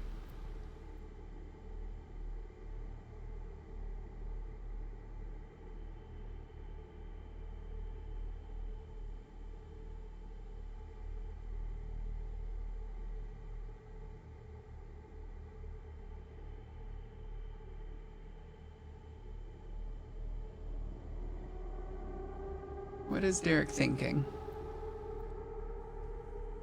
Question. Mm-hmm. Would this be appropriate time for a scar? For what are you trying to do? Try to muster up the strength to move, I guess. Not far, but just to try to... Just to kind of like set yourself up. Yourself. Yeah, against the wall. Mm-hmm. How about this?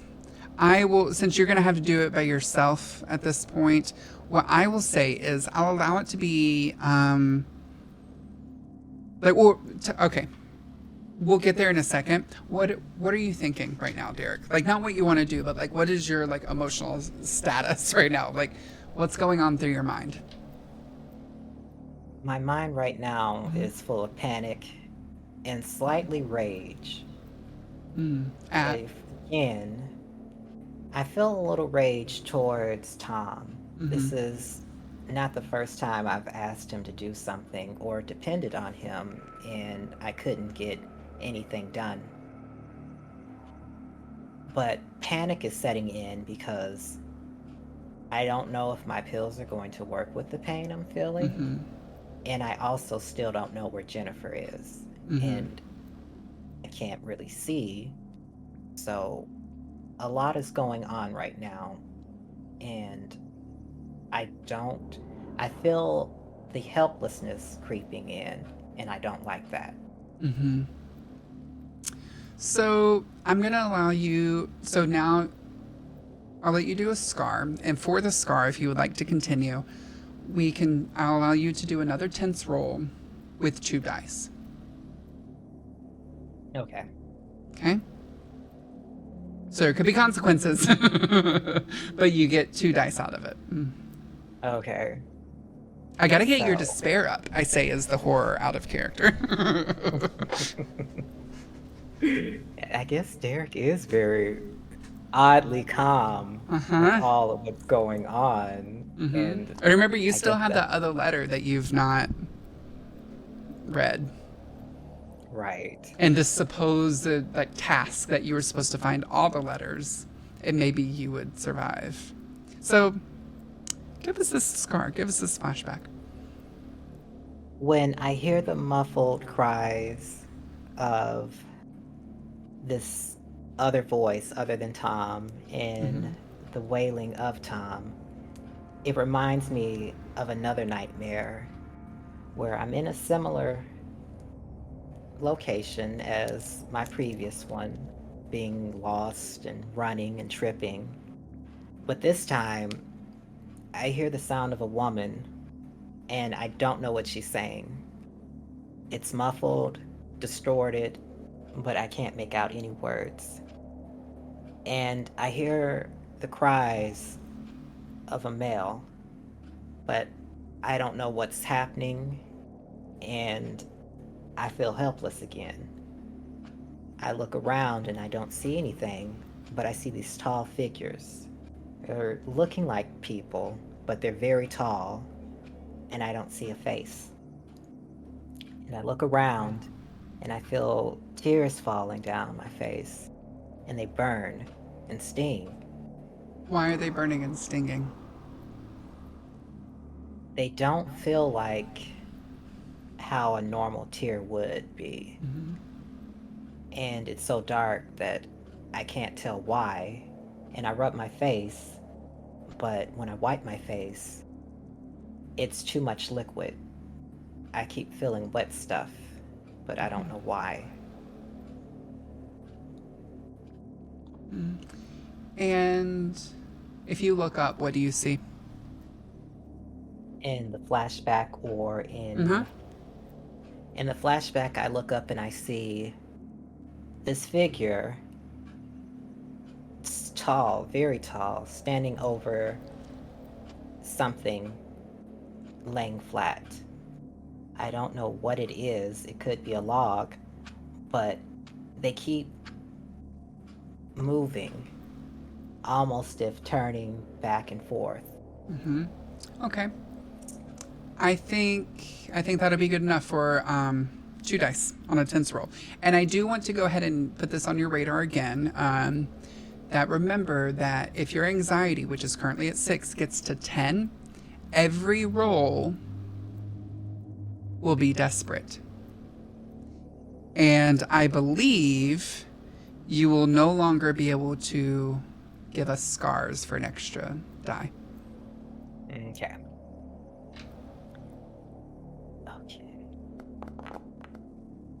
6 and a 1. Look at that. So at this point you are trying to you're like setting yourself up. What happens is you're able to successfully kind of just like lift yourself up with your arms a little bit, kind of like turn yourself around, and at this point you're in I imagine you kind of being in the corner. Remember, if we have this like rectangle like room, the stairs are like at one side and you were at the foot. Now you're kind of at that corner looking back towards like the stairs to your right, and then like the center of the room to your left. You're kind of in between the wall with the stairs and the door. And Tom is still sitting here just kind of like freaking out. Okay. I would look around the room and try to see if I can make out anything. Okay. Where do you keep going, keep going. Okay. All I can really see Oh, is I'll let you know what you can see. I'm trying to figure out what you want to see. okay. I look for something that I could possibly use to get Tom's attention. After a past experience before, I know that things that draw Tom's attention kind of might help. Like what? What is something that would draw his attention more so than you yelling at him? Because at this point, it's going to have to, I imagine, unless you have another idea about it, it would have to be like a, hey, Tom, look over there. Because, you've only just got yourself like kind of sitting up. You've yet to like, you're not standing and like moving around. You could attempt, but it would definitely be a difficult role to try to attempt to stand right now. Question. Who still has the bottle of pills? You still have them. Okay. Well, first I would try to get his attention by shaking the pill bottle at Tom. You shake it and he doesn't really respond.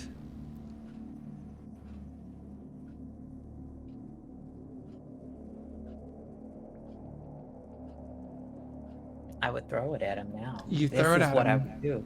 I throw the pill bottle at Tom. Okay. What do you say when you throw it?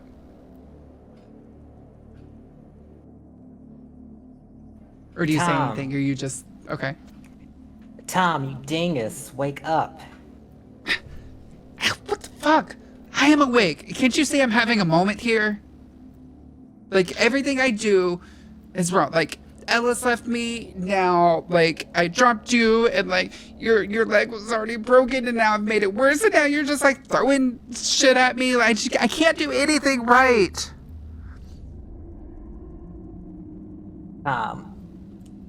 This is not the time for us to panic. I should be the one panicking with my leg broke. I'm sorry the relationship didn't work, but at this point, that doesn't matter right now. We need to find Jennifer, and we need to get me some help too. So snap out of it. Okay, so you see, it seems to be you're sort of convincing to him. So, he starts to calm down. At least, is like it seems like externally, visually, he seems to calm down. His breathing does slow a little bit. He's like, you know what? You're right. Okay. Now, what happened? You told me that when you got here, there was this creepy letter from the homeowner, and then you said Jennifer was gone, and then we kind of we jumped to your leg. we didn't have any more. Like, what else happened? Well, Tom, the only thing that I could find was just this handprint on the back of the door on the back.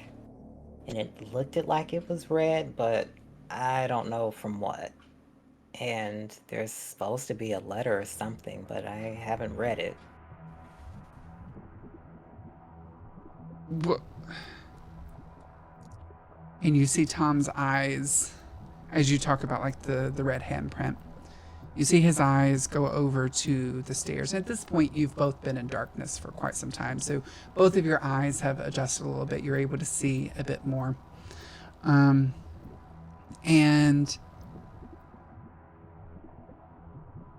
he was like, he just turns and he says, is that blood?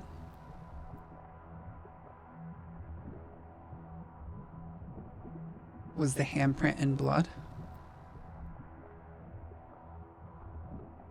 I think so.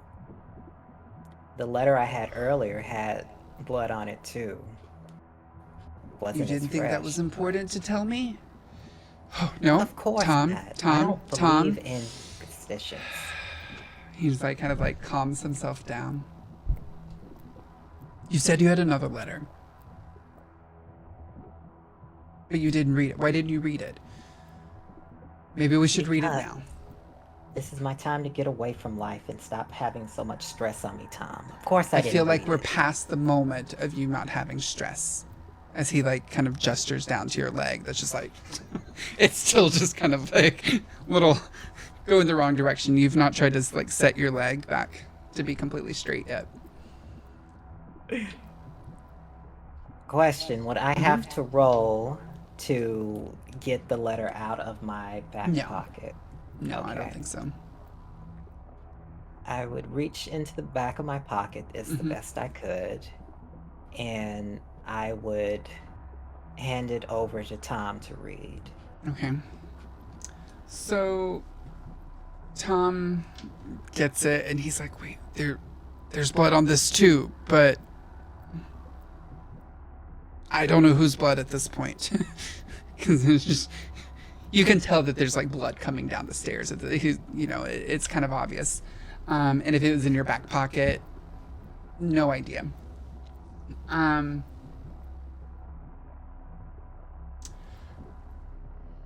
So he opens the letter, and you see his face just drop. He gets very quiet. It's like, I don't know what this means. What is this supposed to mean? No one signed it. Who is this from? Where did you get the letter?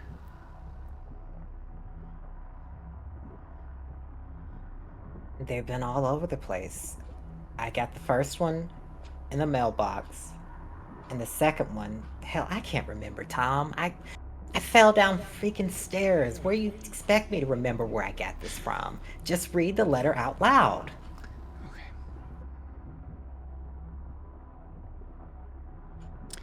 It says, you're going to hate me for this. I'm going to enjoy your hatred. It will destroy you sooner or later.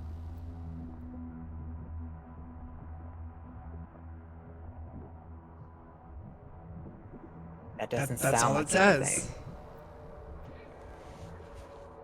You said there were other letters? Yeah, it said that there was supposed to be some more hidden around the house, but it doesn't look like I can get to those now, does it? I mean, we could try to get you up one more time. You're soaking wet, Tom. I'm covered in whatever the hell this shit is. Do you really think you can pick me up? You know what? Third time's the charm. We could try it. Like at this point, there's something crazy going. You're already injured. Regardless, we've got to get you up because you either got to go to the hospital or we've got to find these letters. We've got to do something. You can't just sit here. If you drop me, Tom, I will come back and I will break both of your legs and your arms as payback. He now just get kind me of up. chuckles a little bit. He's like, okay, little man. He's like a little bit bigger than you are. And in some ways, it's sort of like a golden retriever type of guy. Like, so before we do this, Di, what do you find attractive about Tom? Why are you so into Tom? I always liked the fact that he was the opposite of me. He was bigger in a lot of different ways. Not that way. But I like the fact that we balanced each other out. He was the emotional one, I was the level-headed one. And it always seemed to work. When we were kids, he would always be out on the playground crying about something. And I was always the one that came over and helped calm him down some. When we were in high school for the first time, I remember he was on the football team. And he didn't get along really well with the other players. And he would always come to me and talk to me about what happened, who did what. And one time we were out in the hallway and they tried to, I guess, make him feel less than he was worth on the team. But I stood up for him, and I told the team, without him, you would be back where you were in middle school. Yeah. And since then, Yeah. me and Tom have always been right beside each other. And I think that's when I started to feel that way about him. Yeah. How did you feel when he started dating his ex? Which you've met his ex. You know, everybody calls him Ellis. Everybody calls her Ellis. Which you think that's like her last name or something, but you know, you weren't very close, but you had met her. How did that change your relationship, or did it change your relationship at all? Well, at first, nothing really changed, except that she would pop around, and then things started to change. I started to see less of Tom, and if we talked to each other, I would be left unread for weeks. And I always noticed that she always had this weird look in her eye whenever she saw me. I tried to befriend her, even though our relationship got strained. But for some reason, it seemed like she had it out for me. And I don't know why, because I always was nice to her. But Okay. I didn't like her. All right. So at this point, both of you have kind of calmed down a bit. Like you're in a lot of pain, but it could be placebo. You know, it's only been, like a minute or two. It's probably placebo, but you feel like you're feeling a little bit better. You're up for trying to stand up again and see if you can. It doesn't seem like you can really put weight on your leg, but perhaps, you can at least stand and like kind of hop around a little bit. Let's have an uneasy roll. So this won't be tense. It'll just be uneasy.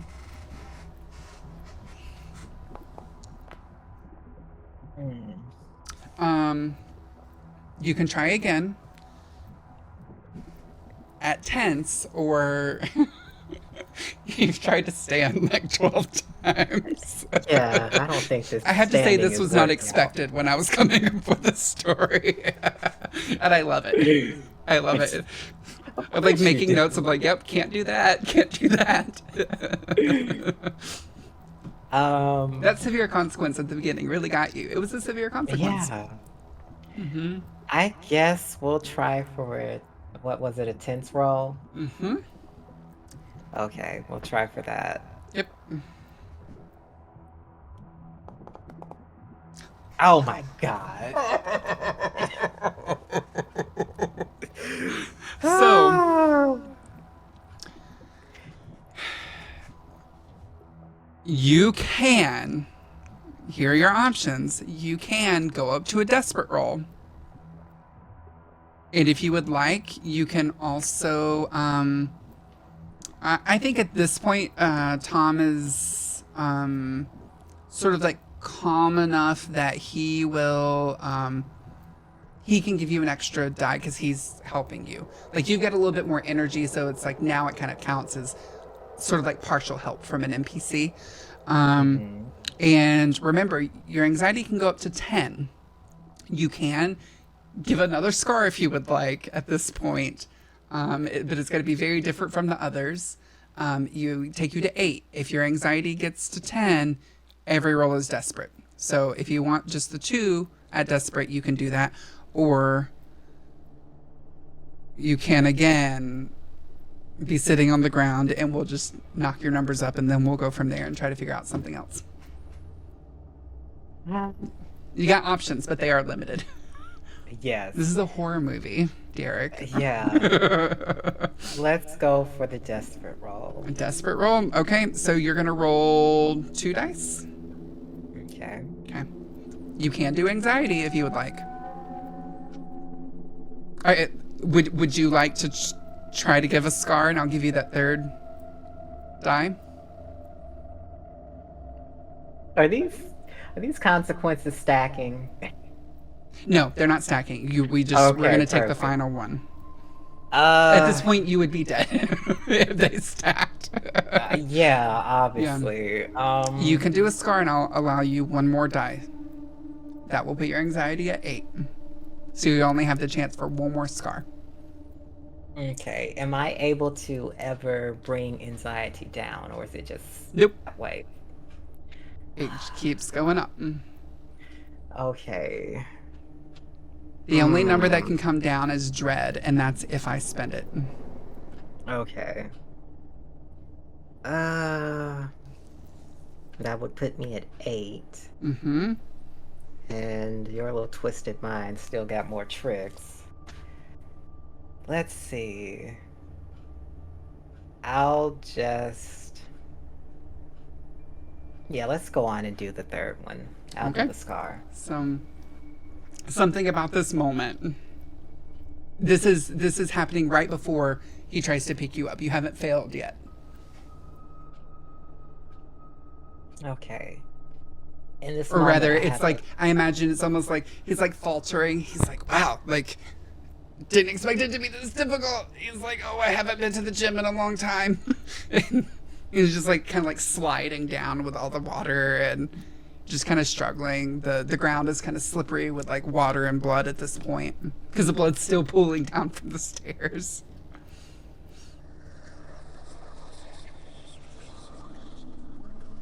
While Tom was trying to grab me, it made me remember about the time when we were in middle school together. We were both still good friends at this time, and a few of his other buddies that he would talk to every now and then. I think they like sports or something together. And they tried to persuade Tom to leave me in the dust. And it made me feel helpless for the first time with Tom. After they followed me home one time, they tried to gang up on me, and I put up a pretty good fight, but I was outnumbered very quickly. And this was during the rainy season, so it was mud everywhere. I saw Tom coming through with one of their leaders, and they were trying to, I guess, get him to join in, but Tom fought them off in a blink of an eye. But at the end, the leader of the friend group tried to fight both me and Tom.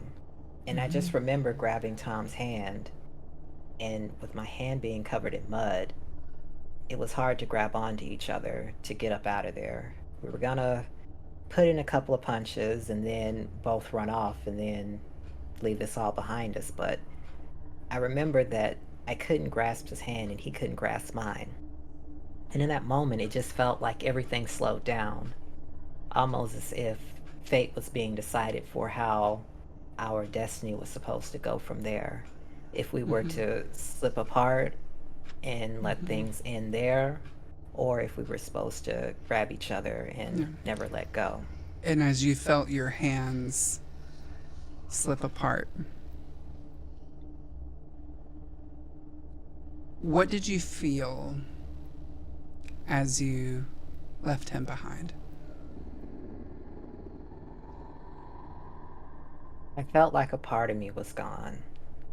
I felt this hollowness that, like, I left a part of me behind and I would never get it back. I just felt empty, and it seemed like from that moment, I wasn't the same anymore. Okay. One more die. Come on, big money, big.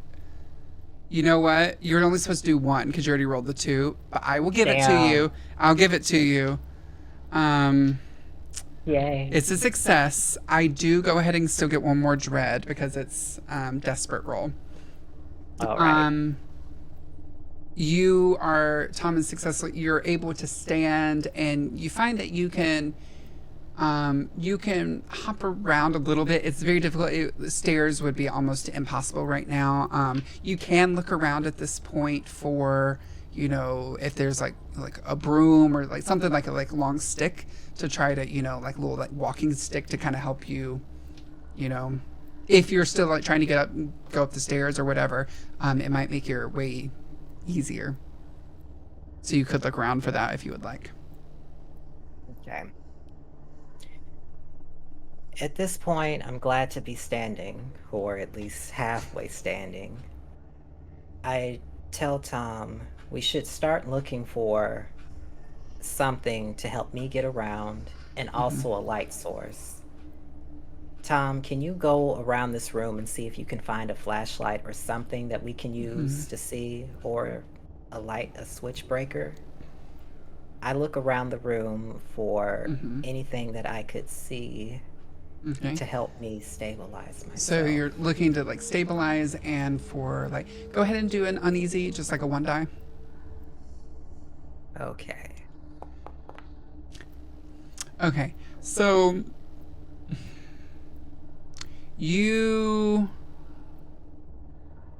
I'll say it since, let me dropping mine. I'll say like since Tom's here, he can give you like an assist. So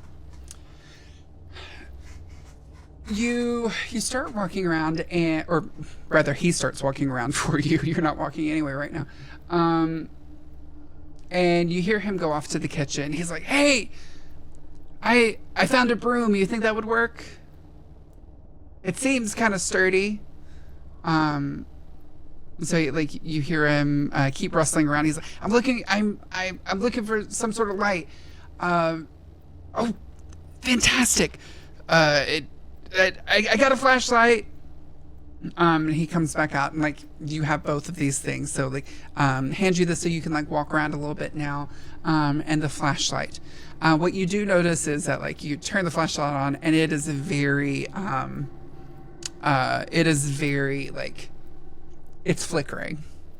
It is almost dead, but there is some light.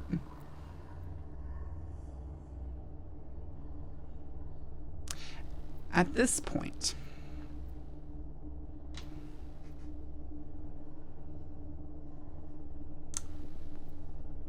we're going to spend some dread.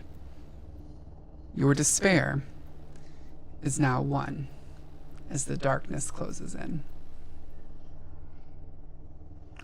What does Derek do? I start to realize the situation that I'm in, and I feel the growing feel of hopelessness sinking in, and that frightens me. For a moment, I just stop and I think about what all has happened, and the fact that I can hardly walk. I'm covered in something that's possibly blood.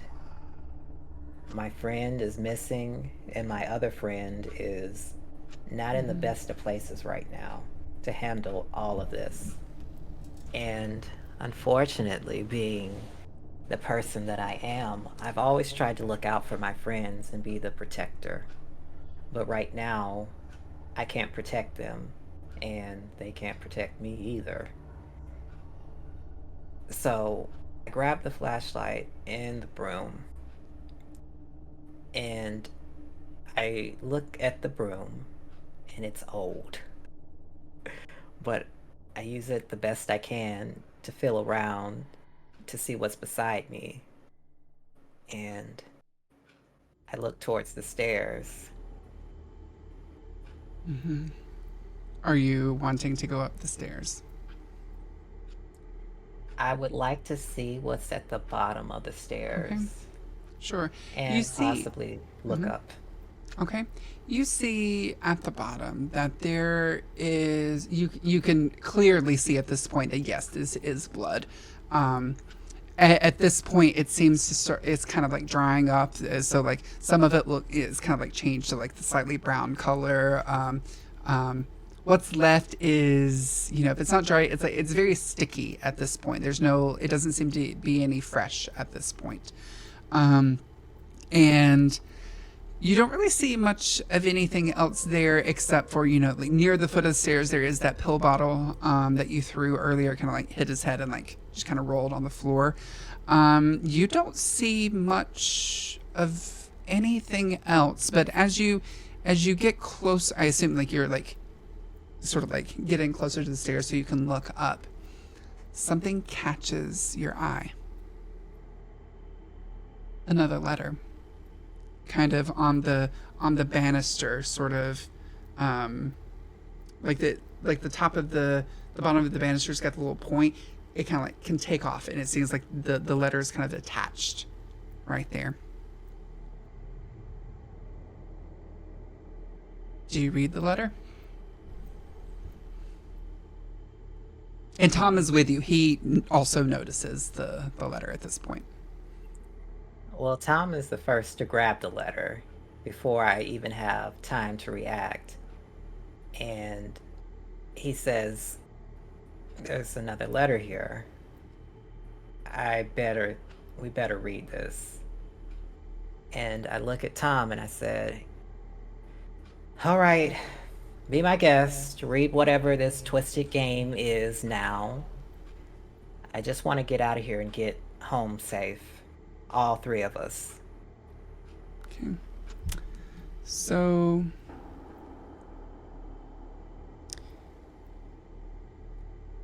he looks down at the letter.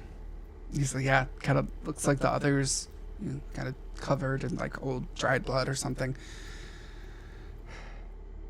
But the handwriting, it looks a little different this time. Oh, and it's signed. Is this the killer? Oh, wait, sorry. I should just read it. "Oh, I love him so. Today we went out to the lake and he taught me how to fish. I thought it was icky at first, but who knew that a man could make worms and those cheap Pete hot dogs sexy." F. It's signed with just one letter. F. F. Who could F be? And what does a lake have to do with whatever is going on here? Maybe there's something at the lake that we need? Or maybe that's where the next letter is. Well, you said the next letter. What was the first letter? The first letter was talking Oh, about... sorry. I thought you meant like the letter like F. I see what No. you... Sorry. You're fine. Maybe we should put the letters together and see if there's anything that makes sense out of all of this. Okay. The first letter, which was slightly torn, said something about playing. The second letter had something to do with... What did it have to do with? The second letter said, "You're going to hate me for this. I'm going to enjoy your hatred. It will destroy you sooner or later." And this one talks about the lake. I don't know what this means, but I do know. I was gonna say I could I can try to like message you these. You're gonna like disappear on the thing real quick. Disappearing act. I got my phone right here. Gonna break the illusion for one moment. Yeah, just so you can see the letters again. Yes. Okay. I think it was just the 3 that I sent you, right? Yeah.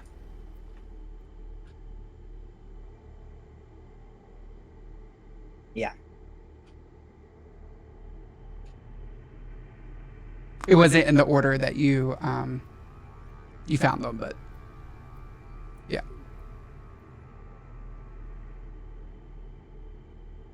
Now that I think about it, Tom, the first letter said letter, and letters come in different forms. There's a mailing letter, and then there's also the letters that they taught us in the alphabet. But the first letter mentions a woman. And this letter that you just read mentions being out at the lake. So I wonder if that has anything to do with each other. But I still think we need to find where Jennifer is. I don't like this blood being around here, and I couldn't get up those stairs. But maybe there's something else down here that we can look at before we go upstairs. And you did hear the thumps, multiple, upstairs. Yes. Yeah. So what are you looking around for? What would you like to find? What sort of thing are you looking for? More batteries? Are you looking for more letters? Are you looking for evidence of Jennifer or someone else? Are you looking for weapons? What are you looking for? I think it would be best for you to go look for something as far as to protect us, Tom. I'll try to find something here that may be another letter or some more evidence about Jennifer. Okay, so Tom goes, looking through. Give me an uneasy roll, just at one die, as you start to look around to see if you find something.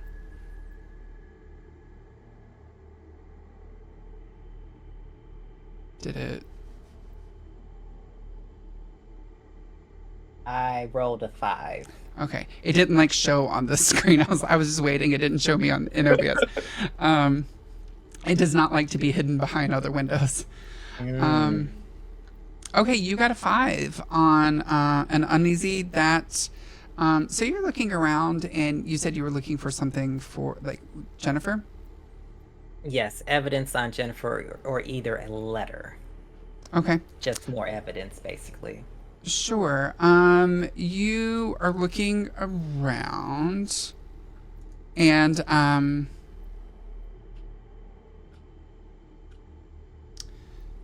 you notice that on the coffee table there was the little chair, a couple little chairs that you were looking at earlier, but now you can see that there's a table in between them, and there is a letter on the table. I assume you take it and read it.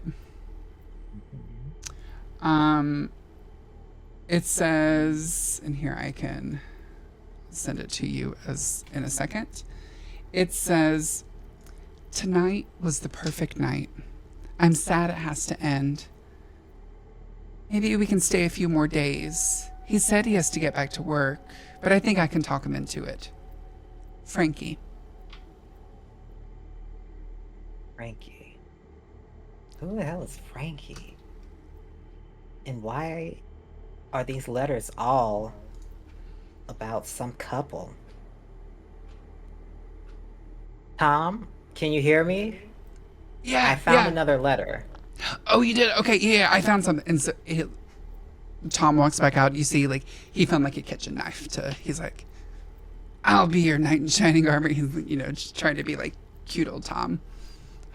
He's ready for an adventure. He is kind of seeming not phased in some ways, because now it feels like an adventure. Wait, you got another letter? What'd it say? Is it from the homeowner again, or is it from the killer? Who's it from?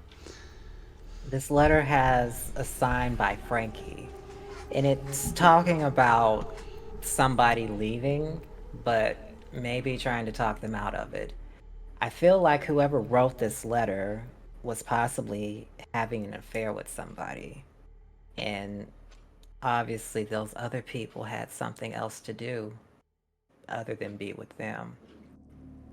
I don't know what all of this has to do with us, but I know this isn't good.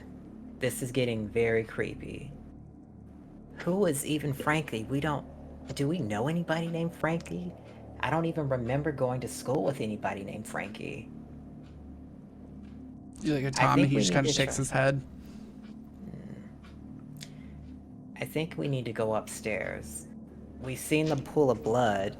I slipped on something up there, and we keep hearing some weird noises coming from up there.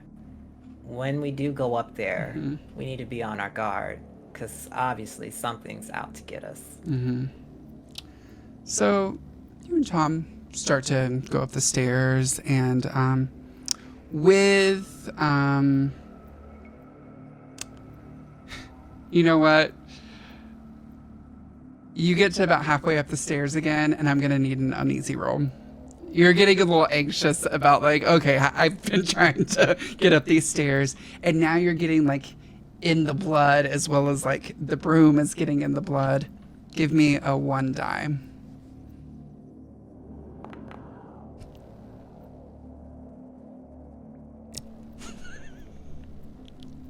It's become the journey of can we get up the stairs? Yeah. Side note, as a person that has been on crutches before near stairs.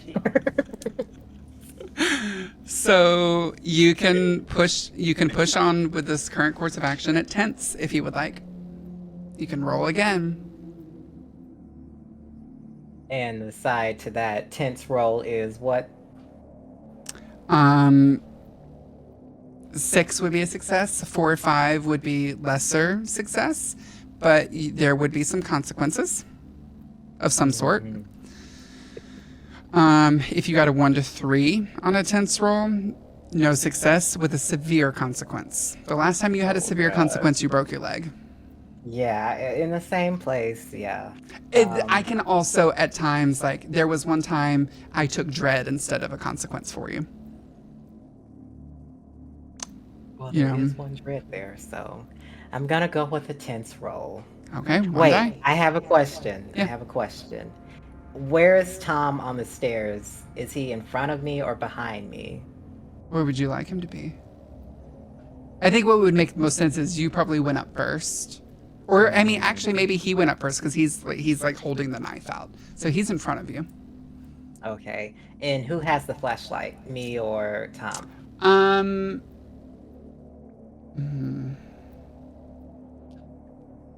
So you're holding the broom with, yeah, both your arms are good. I would say, I think you have it. He brought both of the things to you and then went back and like got the knife.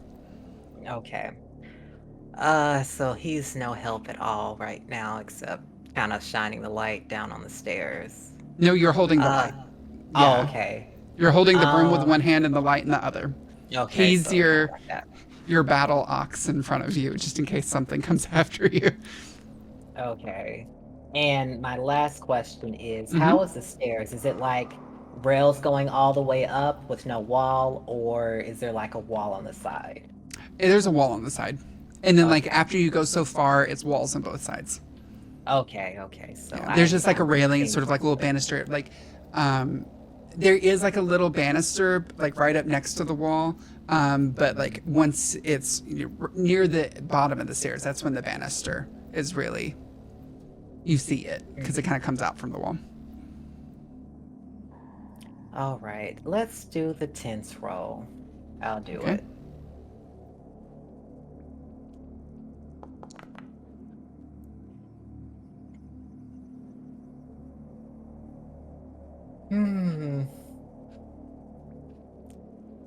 We got a 2.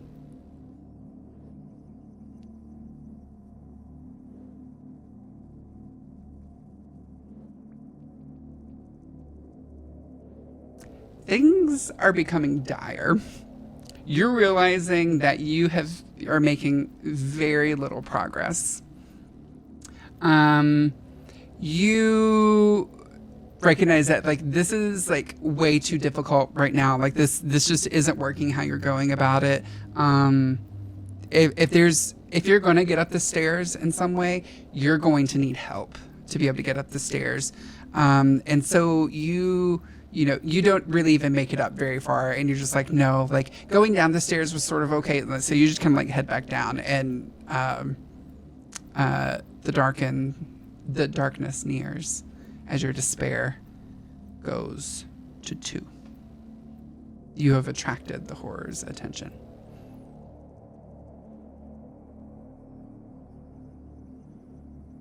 What do you do?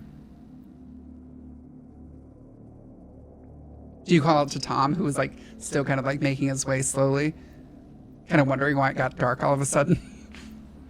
Yes. Tom, I'm gonna need you to help me get up these stairs. It's too slippery for me to try to get this up alone with just this damn broom and one leg, basically. I need you to get behind me and kind of pushed me up the stairs. Mm-hmm. Because I'm not crawling through whatever the hell this is. I don't know whose blood this is. Okay, so he's like, yeah, okay, yeah, we could try that. So in this moment, I'm going to allow you to do uneasy. Actually, at this point, I feel like you're kind of tense, like if only out of frustration. I'm going to, yeah, I will roll, I guess, for Tom here to see like if he like succeeds getting you up the stairs. And you roll 1? I should have had you just roll 2.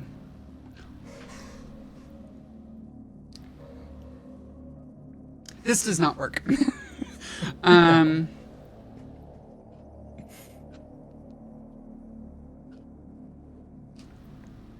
Your despair goes to 3.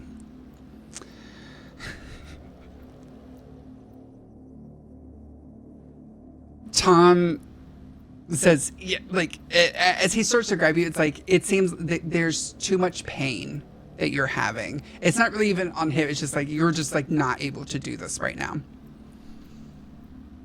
And he says like, should I go by myself?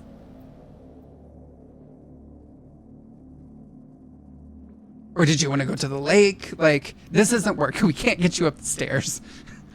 But I'm worried. Like, it seems like, maybe, it seems like it's raining a little less right now. But if you can't make it up the stairs, can you make it all the way down to the lake and back? So I can go do it, but, like, I don't want to, like, leave you alone either. Especially if there's some, like, murderer on the loose. We shouldn't split up, Tom. We've seen enough horror movies before to know splitting up is not the best of ideas, and I don't trust you alone with a knife. Anyway, I think it might be best for us to see what a lake or where it even is in this area. I think I saw something as I was coming up the driveway. Did you happen to see anything? Yeah, so you remember that, like, when you were driving up the driveway, sort of like off to the side, someone, if you didn't have any sort of like leg issues or anything right now, then, it would be a lot easier to go about getting down there. But now that you do have the broom, it's not too far away, and it seems to, you're sort of like on the even, like, level. It's not like down a hill. Would you like to head towards the lake? Yes. Okay. So, you and Tom, he, like, going down the stairs is so much easier for you. So you're able to get outside. You notice that, like, the wind is, like, going crazy. It's just like, it's almost like you're hearing, like, whispers in the wind. Just kind of, like, spooking you a little bit just because, hey, murder on the loose. And they apparently, know you're there. They're sort of, you're playing their game, apparently. And like using the broom in one hand, you've got like Tom on the other. You make it down to the lake, and as you don't go all the way to the lake. You just yet. As you're approaching, you see that there's like a little little shed, like a little lake house type of thing. Sort of like with the regular like. There's like a little like life preserver or something on the side, and the door is kind of like just like swinging back and forth in the wind right now, and it looks like it looks like someone's been there recently, because as you're getting closer, you notice that there's a light on in the lake house that you didn't necessarily notice, like the little shed. You didn't notice it before, but as the door is swinging back and forth, in this wind, just kind of like slamming, you notice that there's a light on inside. What does Derek do? I tell Tom to stop moving, because of course he isn't paying attention as usual. And I tell him to be quiet and be very still. as I slowly limp my way over to see if I can find any position to see what's inside without being spotted. I think I should. Do I roll for that? You want to go where without being spotted? Like you want to go into the? Not into it, but to an area I could possibly peep in without Yeah, being. there's like a little window on the side. Okay. That you couldn't see like when you were walking down the path, but now that you're a little closer, the path kind of wound around a little bit. You can see that there's a window. So you're gonna try to get over there, sort of like stealthily. Yes. Let's do an uneasy roll, just a 1 die. Okay. Okay. So you make it up there pretty much no problem. But as you get closer to the window, you do feel the broom kind of like stick in the mud a little bit, and you fall up against the wall in the window of this shed.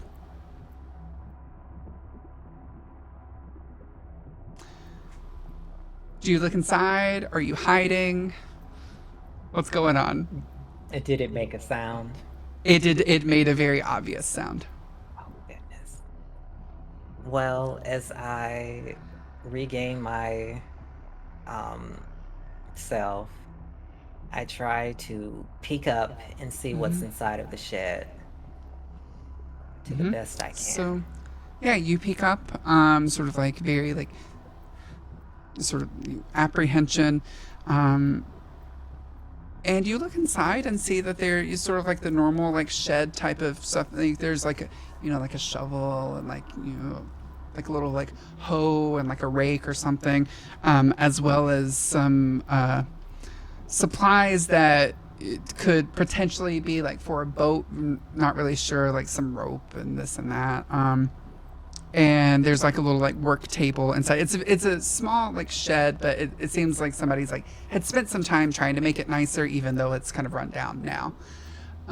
You notice that in the light and like the little light fixture swinging because the door's open, so the wind's going inside. You notice a mug on the table, and under the mug, being held down by it, is another letter.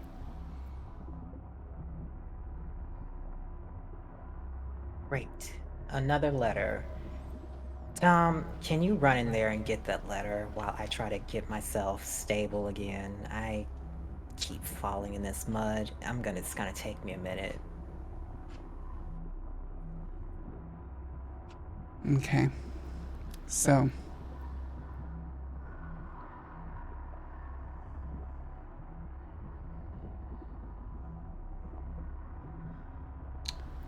you go he goes in. So I was like getting it so I can I don't think I've sent this one to you yet. Give me just a second. So he goes in, comes back out. Letter kind of like fits the MO for like the others. Like it's, looks kind of same, like a little bit of blood, like dirt. It's still in that other, like he said it was like a different handwriting. He's like, it looks kind of like the same handwriting as before. So it says something, wait, did I send you this one? Let me see. I didn't. Okay. Perfect. I'm keeping okay notes. Something about his eyes. His eyes. They seemed off tonight. Everything started out fine, but then his eyes narrowed. I think I'm ready to go home. I just wanted to get away from work, and I invited him out here to relax. I never asked for his games. Never asked for his games? Why does it sound like The Shining? I've never seen The Shining, so I'm just going to tell you, like, no copyright infringement. I was not basing this off of anything because I haven't seen anything. I'll give you that postscript a little bit. That's what Derek said. Okay, Derek says it. Yes, Derek Sure. says this. Um, I look over at Tom, and he has the Tom's like, same puzzled I've never look on seen that movie, so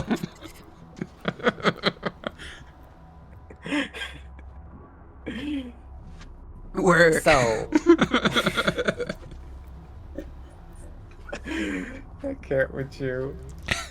Okay. So now this letter talks about also playing a game. So I'm gonna guess that we aren't the first person here to play this twisted game before. The only thing that's missing from here are hot dogs. I Oh, and wonder if apologies. That there's. was also, I didn't say before, that one was also signed Frankie. Okay, so both of them, all of them recently been signed by Frankie. Well, Okay. so the first two weren't signed, and you assume that they were from the like the Airbnb host, Hmm. the homeowner. The first one was signed F, and then the next two were signed Frankie. Okay. Maybe we should look around inside of this shed to see if there's anything that we can use as like a stent for my leg, because it Okay. would be helpful getting out of this mud. Sure. So, no problem. You go inside and like you saw some of the rope and you see like, amongst all the tools, like you see some like sticks and everything. And I think that's no issue. You're able to kind of, you're able to walk a little bit easier. You don't necessarily like the broom kind of helps, but you could walk a little bit without the broom at this point. Okay. At this point, the half a bottle of ibuprofen is also like kicking in, and between that and the adrenaline, it's just you can kind of walk a little bit now. I'm glad I got this. I can finally move better now. I don't see anything else inside of this shed. I think they wanted us to see this note, as well as the other ones, of course. But I still don't understand what all of this can mean and what this has to do with Jennifer. I don't remember Jennifer talking about anybody named Frankie. I mean, we talk to each other all the time, and she always tells me about her dates. This is kind of weird. And I definitely don't know a Frankie. And you just got out of a relationship, so you wouldn't know Frankie either, Tom. Hell, you would make fun of somebody named Frankie. I know you did back when we were younger. But upstairs, we heard the thuds, we saw the blood, and this led us really to nowhere. Maybe there's something else that we missed inside the shed or at the lake. All I can see from here is just a big old lake and nothing else. So do you head back up to the house? Yes. Okay. You get up there, no problem. You're back in the living room. What are you doing, Derek? I still don't know how I feel about those stairs, Tom. This house is pretty old, and maybe there's another way up the stairs or to the second floor that we can try looking for. You could look. I think.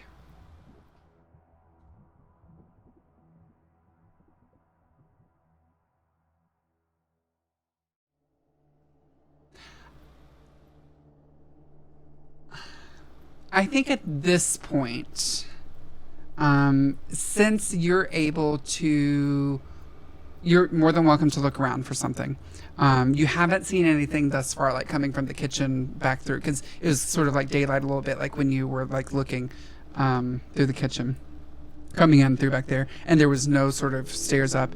You do remember a couple closets that were along the, or like what you at the time thought were closets, a couple closed doors in the little hallway, and then the stairs. So at first glance, you don't see anything. You are more than welcome to look. You could go check out those closets, or I keep saying closets, the closet doors. You're also at this point, I think if you went upstairs, you would be able to get an additional die from Tom from helping you, because now you're a little bit more even. So it would count as a full like NPC help Okay. if you try to go up the stairs at this point. And it would just be I think it would be an uneasy roll. Can you say that last part again? I think it would be an uneasy roll. So if you do two Okay. die. Yeah. Okay, let's try going up the stairs. Okay. And I roll 2 dices, right? Yep. Okay. Yay! Of course, We did it. the time that you had 2 dice, and you would have succeeded. Anyway, you get to the top of the stairs, and you're definitely standing in a sort of a half-dried, sticky pool of blood. You're at the top of the stairs, and it is dark. Okay. Is the flashlight still working? Mm-hmm. Okay. Yep. So you use the flashlight. It's definitely flickering, but you use the flashlight, and you look around and you see it's not that big of a place. There's look. You're standing at the top, and it's just kind of like it's a little landing, and then it's like a hallway, and there's a door at the very end of the hallway, and then a couple, let's say,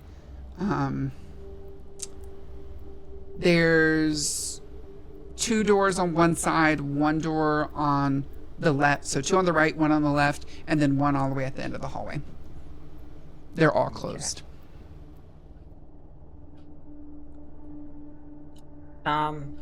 I think we should try to follow any signs of activity. Is there any more? Is this at the landing? Is there any more blood going any direction, or is it just all pooled right there? You see the blood kind of trails to the second door on the right. Okay. And kind of like goes in and kind of goes under the door, because it's that hardwood floor. Yeah. You can definitely see it. Okay. Okay. Tom, I think it's best for you to be ready for action. You get in front of me and follow this trail of blood. I feel like that's been our only clue so far, is these notes and then this trail of blood. And so far, we know that Frankie, or whoever Frankie is, also played this game. Or, yeah, I think they did play this game. So I think it's best for us to see how far this can get us and go from there. So you go through the. Are you walking? Where are you walking? Where are you going? We're walking towards the we're following the trail of blood towards the Okay, door. so to the second door on the right. Okay. You get there, open the door, and you walk in, and at first glance, because the flashlight's again flickering and kind of like flicks off for a minute, but you just like see this kind of like mound, something dark on the ground. And there's a bed off to the side, and it seems like, a mostly empty room, just some basic furniture. And the light flashes back on, and you see a hand on the ground. It's a body. And there's no sheet or anything. It looks sort of like, it's kind of like near the wall, almost as if, if you imagine someone was standing and then just kind of like fell. Doesn't seem to really be placed there or anything. But there's blood. This is definitely where the blood is coming from, pooling. And you see that hand is just outstretched sort of towards the door. And your eyes sort of trace back up the arm. And you start to get sort of towards the mouth. There's hair. You start to get towards the mouth, and you can see that there is a sort of like gag. There was like a a rope or like a sheet or something tied around this person's mouth to keep them quiet. And the window is open, and the wind's kind of like blows around a little bit and blows back the hair. And you see the lifeless eyes of Jennifer.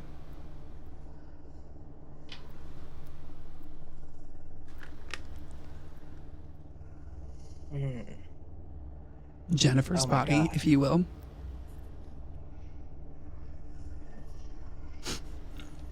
I figured you were going to do that. Okay. As soon as you said the name earlier. I walked myself into that. Chat, you're welcome. You're welcome. And I will say, again, this is improvised. That was not planned. That definitely did come about because of your actions. And I'll tell you after the game what led to it. All right. Oh my God, Jennifer. I look over at Tom, and the reaction is what Tom's reaction would be.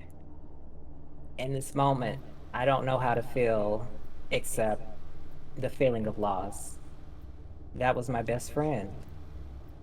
And now they're gone. However, I know this is not the time to panic. I walk over to Tom.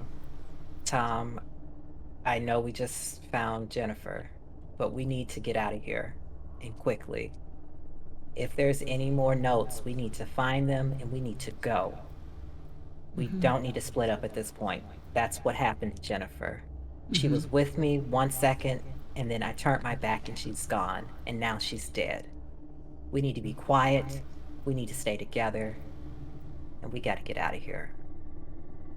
What do you think, Tom? I think I agree. Like, I think we definitely need to find these letters, because it said, what was the first letter again? It's like you're playing a game and you have to find the letters. I think at this point we have to admit that whoever this freak is, we're playing their game. But one thing this person doesn't know is we write our own stories like we used to back when we were younger. Remember when we would take those Saturday mornings and Are you watch bringing whatever up a was scar right now to find an item? on? Sure. Can I? What type of thing do you think would be helpful to find at this moment that I could perhaps introduce?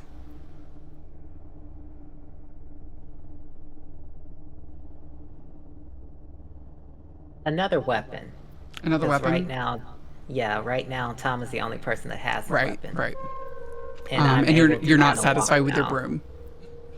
Yeah. Okay. Sure. So keep going on with your story. And I'm thinking the weapon that you would, so it would have to, actually, just sort of like weapon in general. Tell a story about that and make it sad. Okay.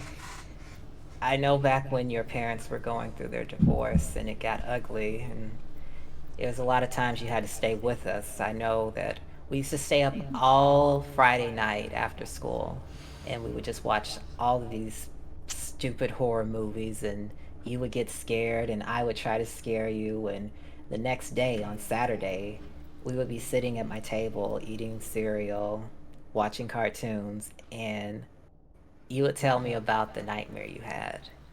And you would always hate that I would turn it into this big elaborate story that we would then make into even better stories together of our own horror movies. I remember that one time we made that story that kind of sounded like Scream when we think about it. I think we watched that the night before, but I'll never forget the weapon that you came up with. I had honestly never heard of anything like that before, and thinking about that now, even as weird as it sounds, makes me feel a little bit safer knowing that I'm going through this with you and not alone. But make it sad. Melancholy horror. I hate that we're having to see Jennifer like this. I know she was such a fighter, and I hope whatever happened, she was able to fight everything off to best she could. I think it would be best if we try to find something to put over her so she's just not laying there like this. Remember, a scar is like a flashback. So it's something that's happened to you before that influences you today. Some sort of memory that pushes you today to do something in particular, to possibly like Wait a second. a skill you had to learn in the past. Remember those sheets that that old lady across the street used to put up? She always had these old, antique-looking, dingy sheets. I don't know if there's anything around here that's like that, but I know that would be something that would be helpful. It wouldn't just keep poor Jennifer laying out here like this, and maybe that could kind of clean up some of the blood. It's just, Sure. I can't keep looking at this. We got to do something. So you see Tom goes over to the bed, like rips the sheet off and does it. You have not yet provided a scar worthy of a weapon. But her body is do I covered, need to go? yes.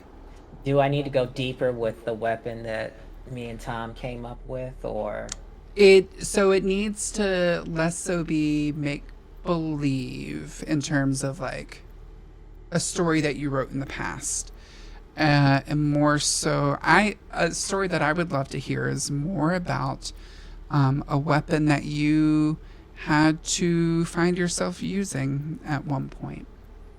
you cut out at the end? A weapon that you have found yourself having to use at one point, Okay, especially given your greatest fear. right. Oh shit. Hold on, Tom. I've seen those types of. Wait a second. Before I So it go could be any like a further. flashback. You don't have to like narrate it to Tom. Okay. Yeah. Um. Weapons.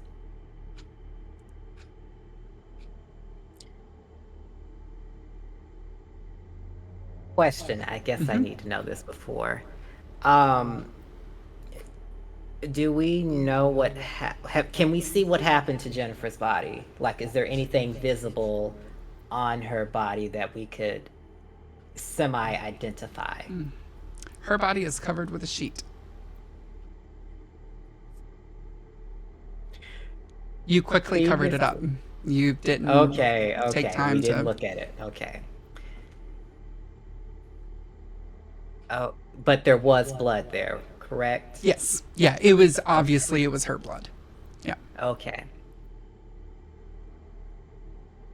I'm looking down at all of this blood is reminding me of something that I don't like to think about. Remember those times we were at summer camp, Tom, and I kept having those nightmares? I kept seeing pools of blood like this, and I don't like where this is going. In those nightmares, I had something very cold in my hands that felt very heavy. And whenever I had those nightmares with that in my hand, it was always people chasing me. And they were angry. They were shouting things at me and chasing me. I was running, but I never could understand what I was running towards. It was dark all around me. And I just felt my chest feeling very heavy, as if I was running in real life without running. I felt like I was out of breath, and I would wake up sweating. But I just remember this cold thing that was in my hand, and it felt like I couldn't let go of it. I would try to throw it, and it wouldn't go anywhere. But I do know that it was something that made those people chase me. What I did with it, I don't know. But seeing all of this blood, this is too surreal. We gotta get out of here. Yeah.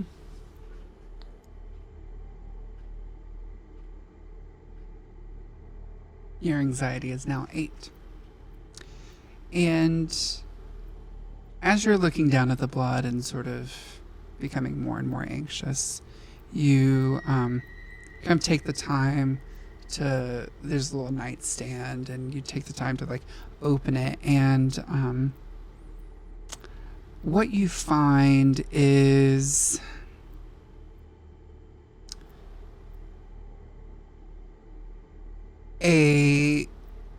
you find another flashlight, but this time it's one of those really like long, super heavy flashlights. Now it doesn't turn on. There's no battery in it, but it is a sort of a larger, like blunt object. What object do you put down in order to carry it? You've got a broom in one hand and a flashlight in the other. The broom. The broom? Okay. So you take that and you keep going. Where are you heading? I think since we're up, yeah, up here you still got the one more room on this side. There's one on the other, and then there's a one at the end of the hall. okay. Tom, I think while we're up here, we need to be very careful. We did hear those thuds, and I don't think that was Jennifer. We need to be careful, but we need to see if there's any more notes while we're up here. So we need to look in these other rooms to see if there's anything that we could find. Also, I'm going to be nice, and I'm going to give you one hope for finding a weapon. So you're going to look around. Which room do you want to go in first? I guess the room that's closest to where we're in right now. Well, you're kind of in the middle. So there's two rooms on this side, and you're in like this one. Then there's one across the other side, like in the middle, and then there's one in the hallway, or like at the end of the hallway. They're basically all super close. Okay. Well, let's go to whichever one is on the left. Okay. So the other room on this wall. So Yes. are you trying to go quiet? Are you? The two of you have been talking, and you've not been whispering. Right. We'll just go in as we are right now. Yep. Okay, so you open the door and you see another like bedroom that's just nothing really stands out to you. Seems just like an empty room. Okay.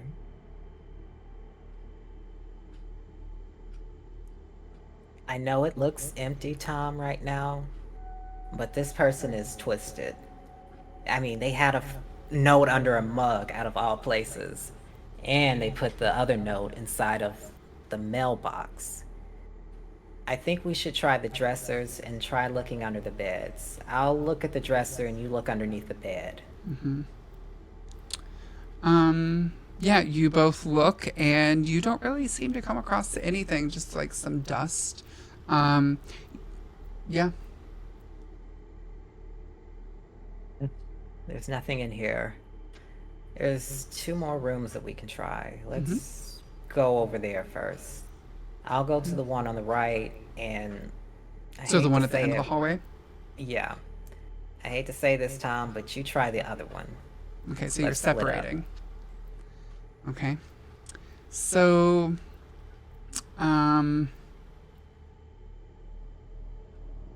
since you're separating, are you trying to go quietly?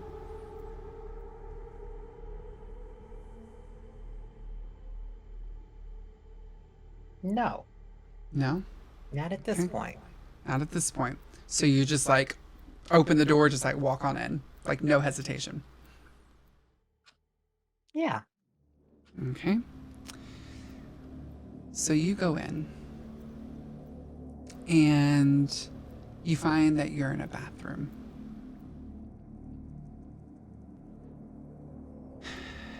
And in the bathroom, you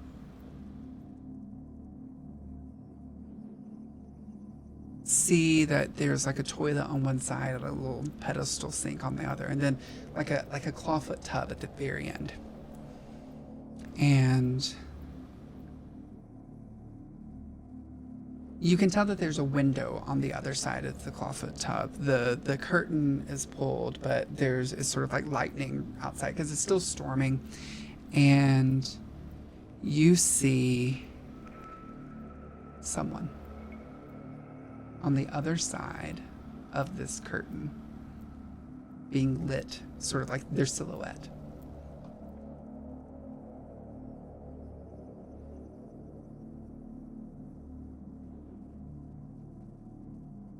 I see the person's silhouette, and I feel a tinge of fear. But I grab the heaviest end of the flashlight and aim myself to jump into action. Mm-hmm. I slowly creep towards the shower curtain on the opposite end, closest to the wall. And I say, Frankie, I'm ready to play your game. Are you ready to play mine? And I grab towards the curtain. Okay, and you pull it back. hear no response. You pull the Okay. curtain back.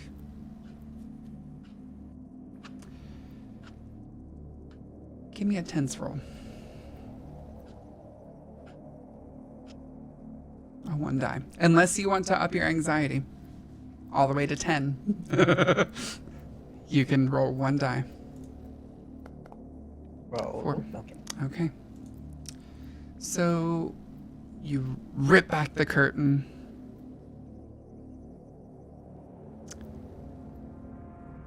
And you see a familiar face.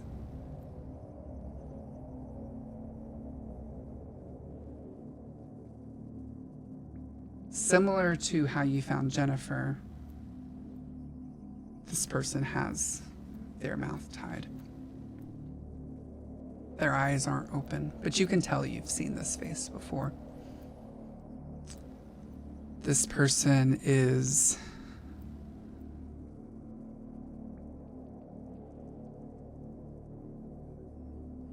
there's like one of the extendable like shower heads, like with like the sort of the rope.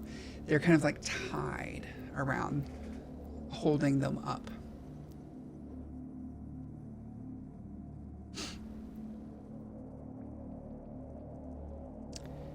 It is the face of the Airbnb host. You can't tell if they're live at this point. You can't tell. You just see them. Their eyes are closed. But it's too dark right now to tell anything.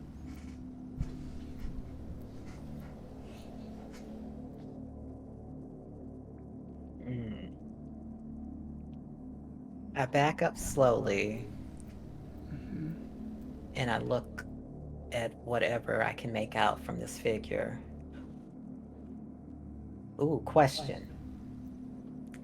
Wait, never mind, because you just said that we couldn't really tell anything.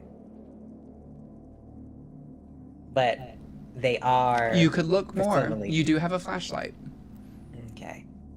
Well, are they gagged?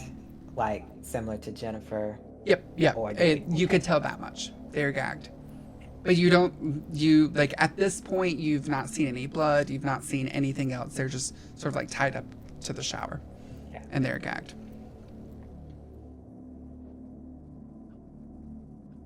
I step forward, closer, very slowly, carefully, and quiet. I don't hear anything else. Or just around what are you me. wanting? Describe what you want to do, and then I'll tell you what the results are. I want to see close up on their face. Okay? I'm remembering that all of the victims so far have been gagged. You say Yeah, I all the think victims. that- There have been one. Well, Sure. Okay. all of the bodies that we have seen have been Sure. gagged. Mm-hmm. And earlier, notes talked about being quiet. So I want to see what's behind the gag, if anything. Okay. Basically, I 10. want to check the body. Sure. Check the body, and especially like the mouth and all. Give me a tense roll. Okay.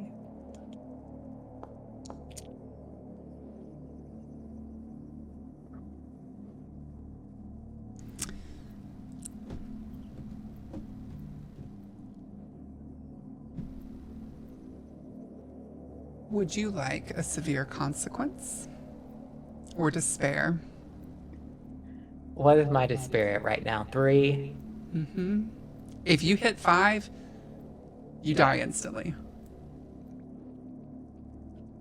And I have 1 hope. Wow. To get hope, you have to be making moves that are definitively either to sort of like maim or kill the villain, the horror, or to permanently escape them. And at this point, like, you're mostly finding like the sort of like the effects of them. So you've not, your hope went up when you found that weapon. Okay. Let's see. You could also try again and make it a desperate roll. With a desperate roll, there are consequences even if you get a full success. That consequence is just like 1 dread, but there are more consequences. How severe is this one without spoiling? So, it is a severe consequence. Okay. I guess I'll re-roll. Okay. Give me just a second. Sorry. Oh, fuck. I've been letting you reroll and not even been penalizing you. So I'm going to tell you this now before you do it. I've not been adding to your anxiety. Your anxiety should have been 10. I was like wondering why some of this, like, I was like, you're not building these numbers quick enough. Your anxiety would have been 10 long ago. So I'm going to give you the option here I'm actually, you know what? It was my fault. But I think at this point in the game, it would make sense.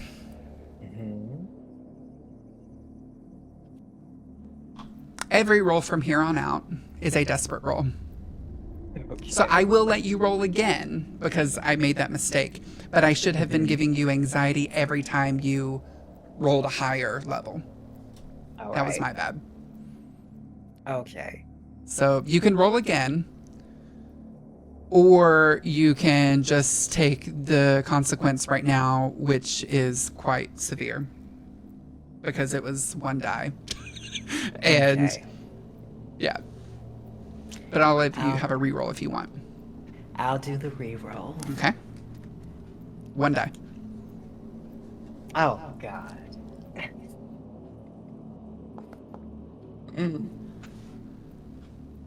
Okay. So, doesn't change. This means, again, this means no more scars because your anxiety. It also means I have 2 more dread.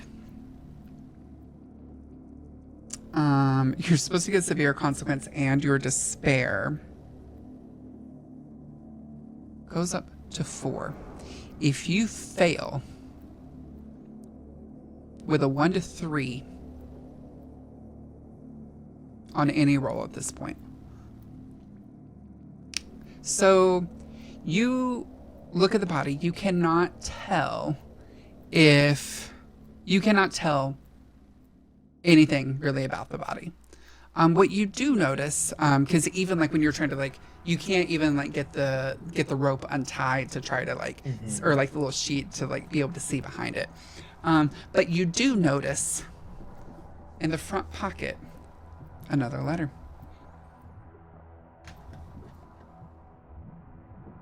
Are you taking it? Yes.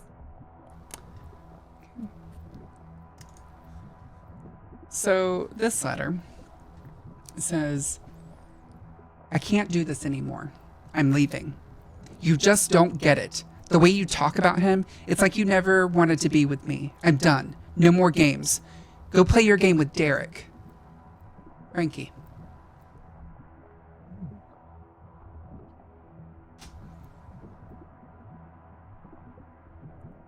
What does Wow. Derek do? I stand there and I'm in shock. This has my name on it, and I still don't know who the hell Frankie is.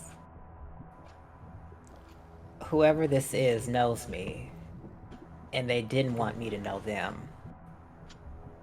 The only people that knew of us coming to this trip was myself, Jennifer, Jennifer's sister, and Tom. Then who could have known that? I can't even use And my anyone phone they to told. call them. Yeah. And anyone they told. Right. But this was your idea to come out here.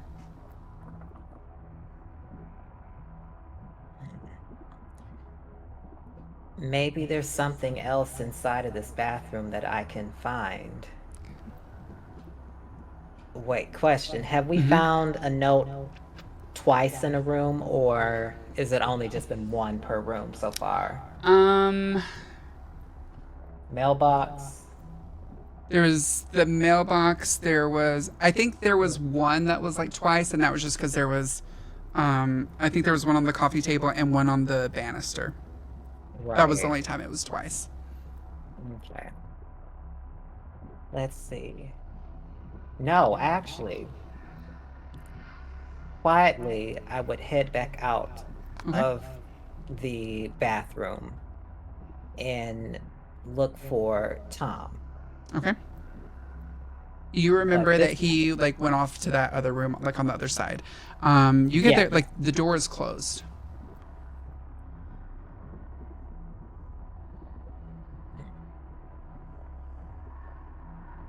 I would stand on the same side the door opens and slowly The door try to opens open inward. it. Oh, shit. All right. Well, I would open the door as quietly as I could Okay. and use the flashlight to slowly look around Sure. the room.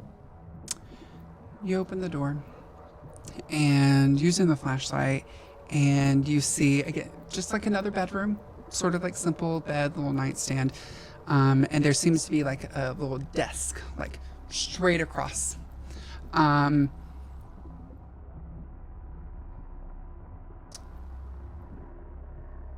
As you've got the flashlight, you see like you see Tom's back. He's like standing at the desk, and there's like a little bit of light coming in every now and then. Again, there's lightning, and so there's like a window behind the desk, the window that would presumably like look back out to your car and everything. And you see Tom standing there, and yeah, what do you do? Like he's standing there, like looking down at the desk. I would slowly approach Tom and I would quietly call his name. Tom, can you hear me? Tom. Yeah, he just looks up and like, turns around, and you see he has a letter in his hand. He's I found this, and like goes to hand it to you. I also found a letter in the bathroom, and Wait, what did it Yeah. say? when I told you about this trip, did you tell anybody about we were coming here, or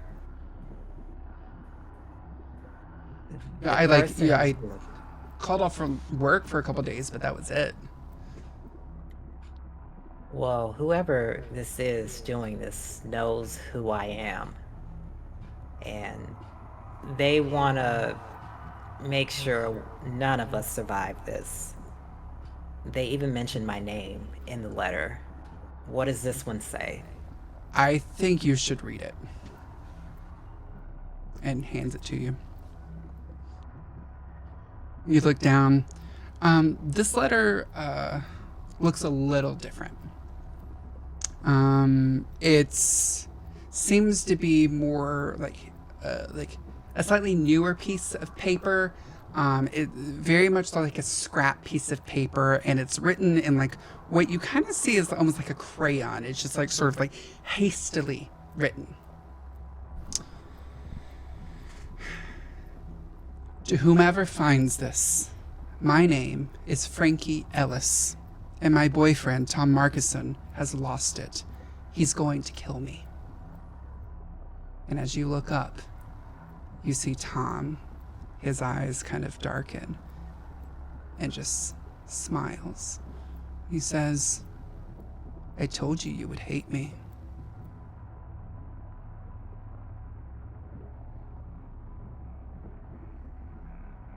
And you see the knife in his hand.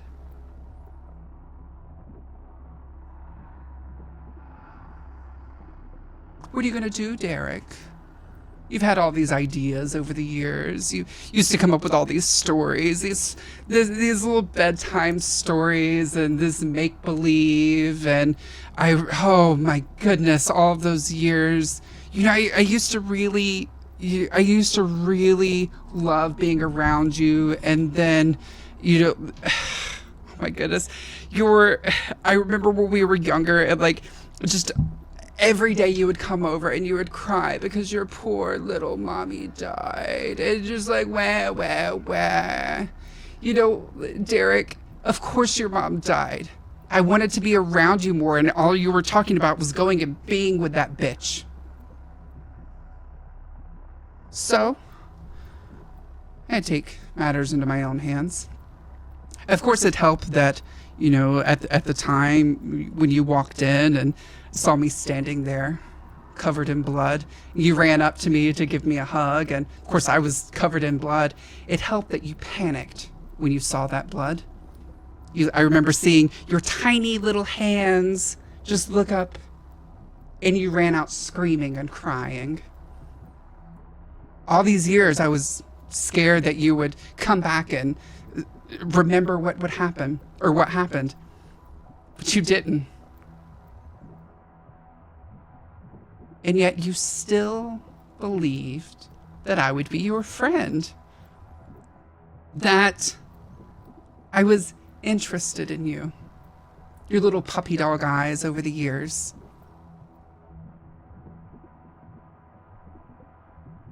No. No.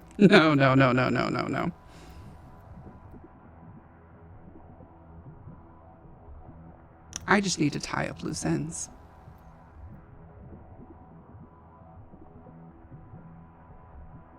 What do you do?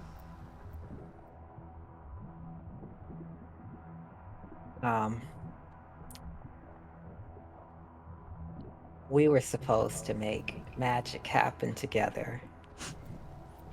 The fact that you would do this after all we've been through. He starts walking forward. I can't let you do this, Tom. I don't know how this is gonna end, I say as I back up slowly, but it's not gonna be like that. Question. I had something in my hand. It was a flashlight. You have the heavy flashlight. Yep. You have the heavy flashlight, and you have the smaller flashlight. And Tom has the knife, butcher knife. The knife that you sent him to go get. Yeah. Total scream. Hold on. Y'all gotta give it up to Apple for coming up with this. That was a good little twist. We'll have an after party. Anyway. Okay.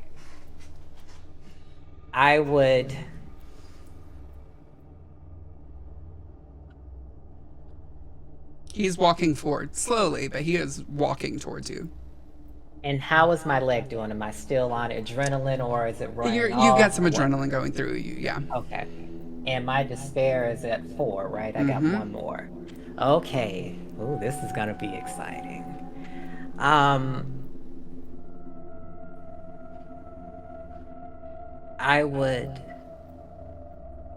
take the heavy flashlight and I swing towards his hand. Towards trying his hand? to knock out. Yes, trying to knock Okay. the knife out of his hand. Okay. Okay. I'm going to say on this roll, which I'm going to do, Oh, wow. you have the chance of earning some hope here. Okay. This is a desperate roll. You have figured out this killer was your friend. He was the one that you trusted, who has protected you this entire time, but has apparently had this sort of demented grudge all these years. Because he wanted to be close to you, but only in his way.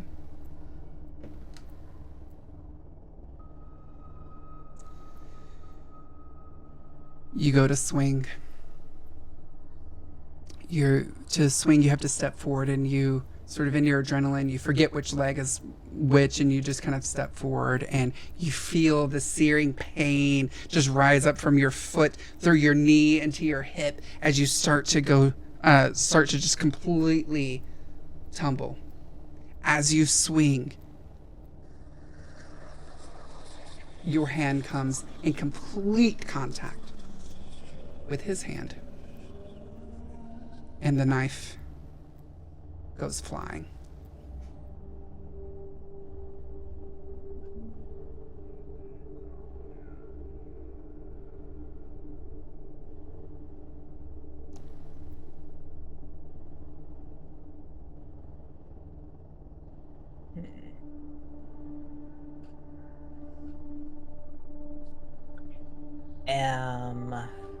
Am I laying on top of him or? Oh, you didn't fall. You didn't fall. Okay. You started to go down, but more so you succeeded. Yay. Okay. And he's still standing. Just. Yep, he's still standing, but the knife has, he's dropped the knife. Okay.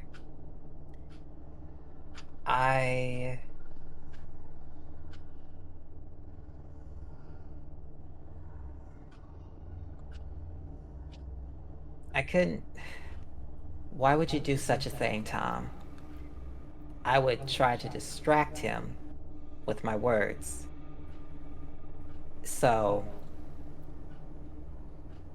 we were best friends, Tom. We would do You something thought we like were this. best friends. No, we were never best friends. And you see him start to sort of like crouch down. He doesn't lean over, he starts to crouch down to grab the knife.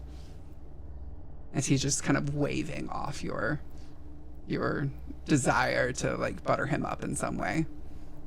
Do I still have the flashlight, or is that gone? I would say you have it. Yep. Okay, perfect. I guess this would call for another roll. I would try to swing again for his head. You're swinging for his head. So you're taking another step closer to him again. At this point, sort of because he's lower, you're going to have to take a step closer to him. Yeah. And you,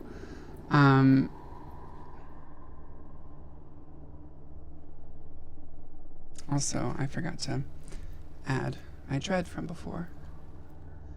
You get closer. You swing with all of your might.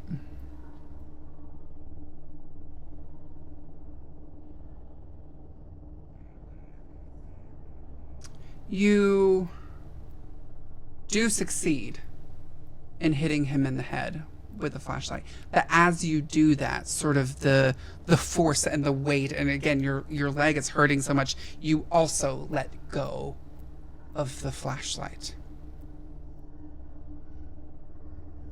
Now,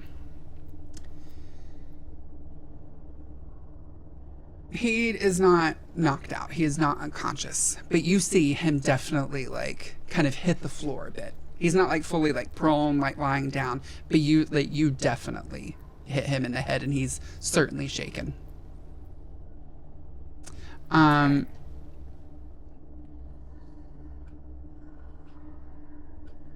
Yeah, keep going.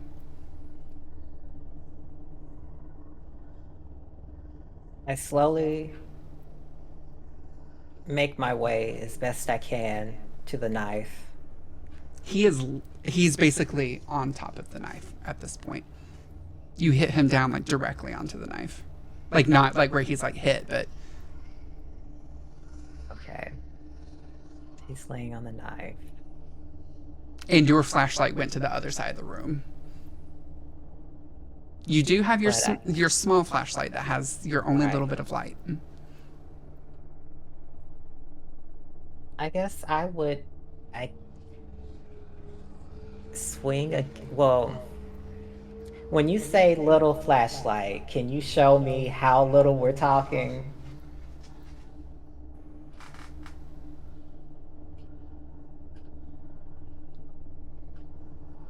I can't reach it. It's under my bed. Just like a regular like flashlight, just a small like it's not a particularly heavy one. It's just like one of the cheap like kind of plastic ones.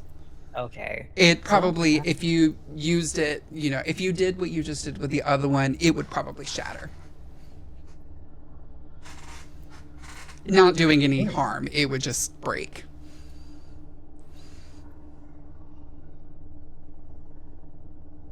Okay, so I'm retracing my steps. My leg is still in pain, and even more so since I've been swinging with it. And I have my other leg.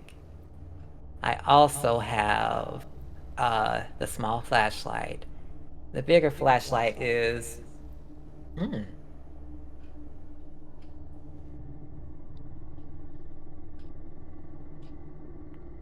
I forgot to add your hope. Okay. Question. Mm-hmm. Where did I... Oh, I left the broom in the... It's in the first bedroom you went into, near Jennifer. Okay. I guess now I would try and kick him in the groin hard. Okay. So Yeah. you are looking down, and you notice that there is no way that you're going to be able to kick him in the groin. Where sort of his, he's kind of like positioned, sort of almost like fetal position, kind of to the side, but he's in such like tightly like bound like fetal position that you couldn't kick him in the groin. Well, my other question is, what did we use for my leg stents? There was just like sort of like a almost like a shovel handle, but like really thin. But there is a like sort of like a longer like stick and some rope. Okay. Well, since I have the rope, I guess I would try very quickly to untie the rope and use that as a weapon. What are your ideas with the rope as a weapon? Oh, strangulation. So you're like a couple steps in front of him. So now you're gonna get behind him, untie. I'll let you try it if you want. Yeah, I mean, let's try it. Yeah. Climax, As you start to untie the splint, you do it no issue, but sort of in your haste and your adrenaline, you forgot what it was being used for, and I spend some dread. You do not make it behind him at all because your splint was holding you up. You fall. So now the door is behind you. Then the door's still open, and you're kind of like next, and then it's him right after you.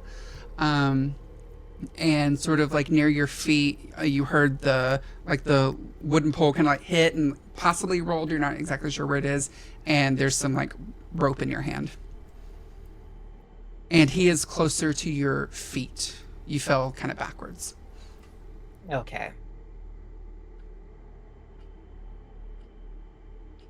Let's see. As this happens, you see him look up at you and just smiles. And you never were a very athletic one, were you?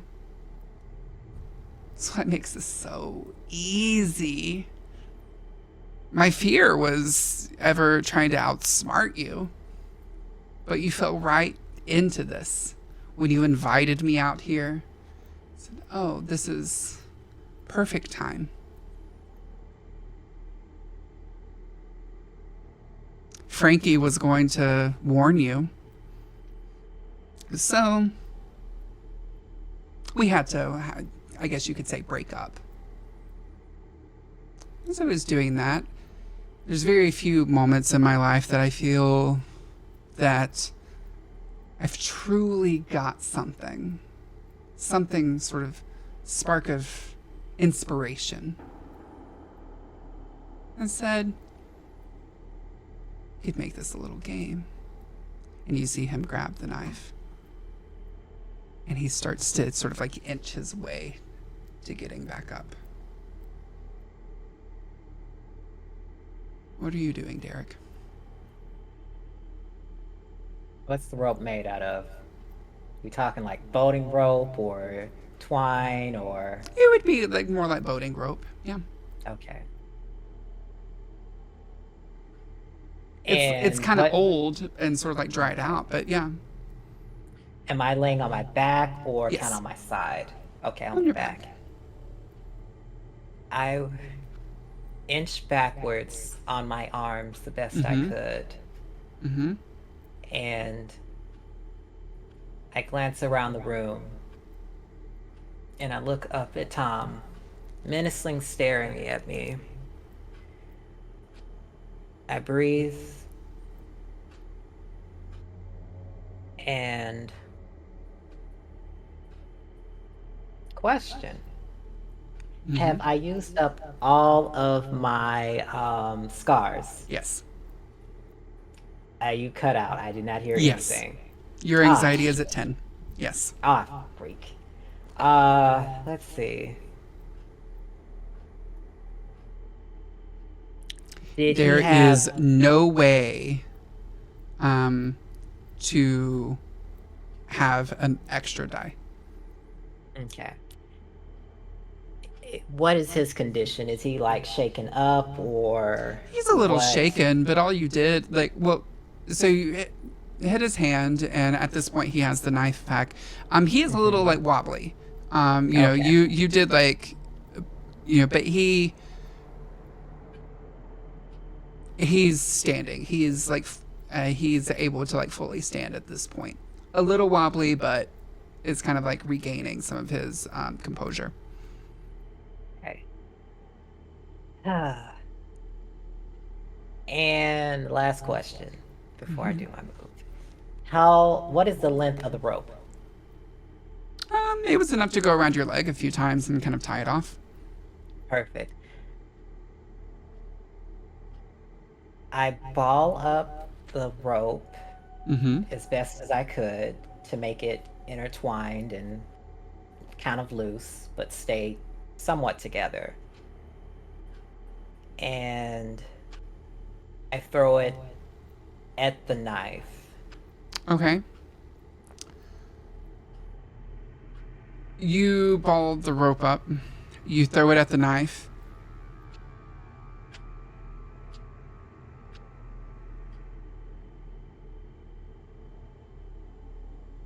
He just kind of smiles, bends down and picks the rope up. Says, thank you. To make things a little bit easier. And takes a step forward.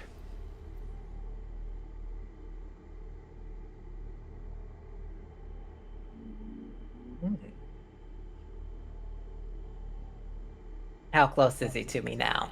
He's like a step away. Okay. So basically one turn.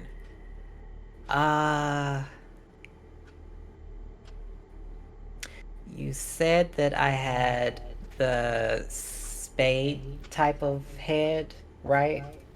The what? You said there was two parts to the stent. There was the long stick, No. and then there was another part. The rope. You don't Okay. have the actual like shovel head or anything. Okay.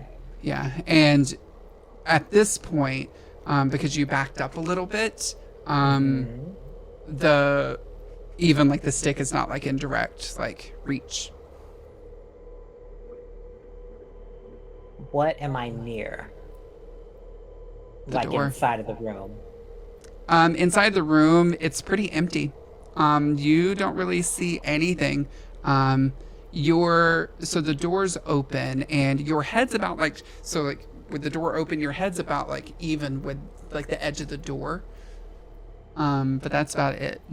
So you're like a door's length of your head being out of the room. And then there's the bed, there's like on one side and a nightstand, but they're kind of like, at this point, they're like on the right wall, not up against this wall that you're by. And then there's like the writing desk on the other side, like at the far end.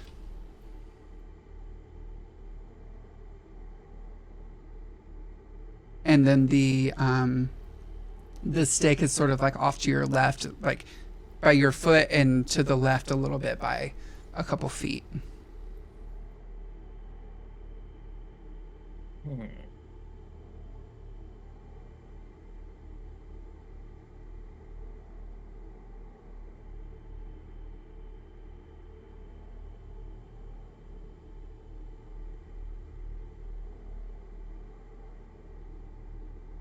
You see Tom's just staring at you. He's just standing and smiling. He's like, "Oh, my little storyteller, my little songbird always sings these tales of adventure and horror and how you would survive and be the hero at the end of the day." Cat got your tongue? Wait a You're second. not gonna say anything? You're not gonna do anything? Are you really this pathetic? Now I could kick him in the groin. That's my purse. Couldn't Would I? you like to- Or is that... Would you like to try? Honestly, yeah. Let's do it.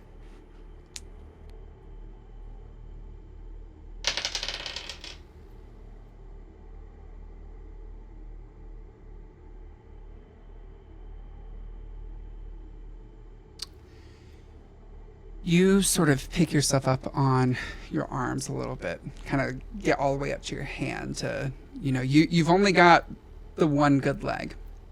But even so, you sort of, as he's sort of like walking closer to you, you get ready to kind of lift yourself up with your broken leg and kick with the good one. And you definitely kick him. And he takes a few steps back, kind of like buckles over a little bit. He's like, "Oh, you fucker!"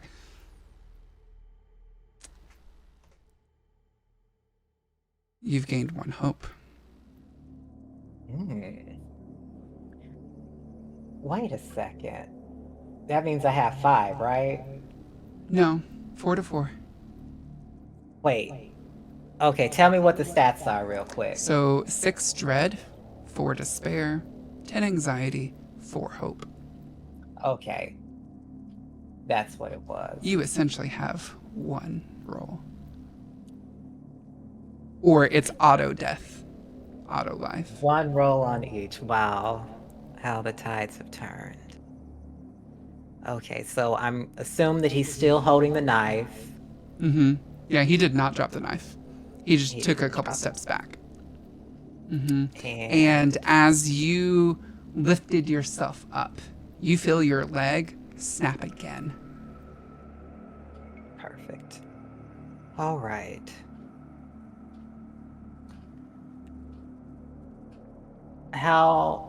Exactly how far is the bed from here, and how tall is said bed?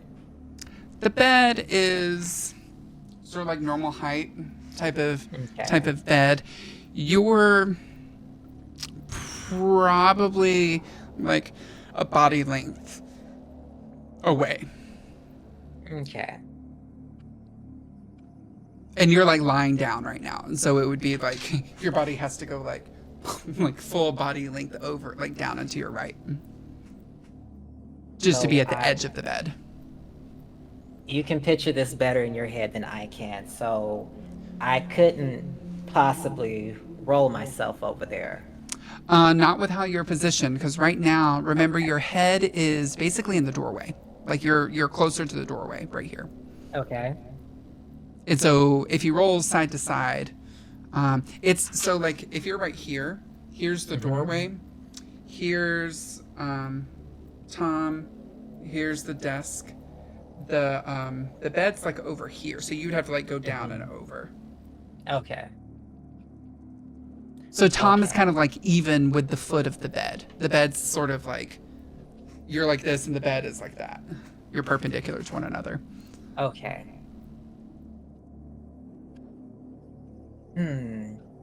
I guess I would try and I guess inch my way to the hallway. Okay. So you start backing up. No issue. Tom's taking a second because obviously is kind of in pain. And you make it out to the hallway. You're still just kind of like backing up, you know, on your arms. What are you doing next? What are you trying to do? You can tell that sort of like out of the corner of your eye, you can tell that Tom is about to be back standing up. How far am I from Jennifer's body? It's in a totally different room. Okay. Well, I mean, from in the hallway standpoint. So you are, here's the two doors on that side. Here's the door you just came out of. So you would have to like, you've made it out here. You're kind of in between the two doors. But then if you made it to her body, like if you were able to go back in, the door is shut. If you're able to get the door open, she's still in like the middle of the room. Okay. Which is basically kind of how like Tom is now, but just in a different room. You're like equidistant, but you would also have to open the door. And all the other doors are presumably except for the bathroom. closed. The bathroom isn't closed. But that's all the way at the furthest end of the hallway from where I am. Mm-hmm. Okay. And the stairs are the opposite side. Closest to that bathroom. No. Stairs just are in the here. middle? Stairs are on one end, the bathroom's on the other end. Okay. The bedrooms are in the middle. So I'm gonna assume that I'm more closer to the stairs than I am to the further bathroom. Equidistant. Equal distance. Oh, right. That's left. I'm going to say it's probably about equal distance. Stairs, Tom, bathroom, Jennifer. This is when you have Which way are you going? Let's see.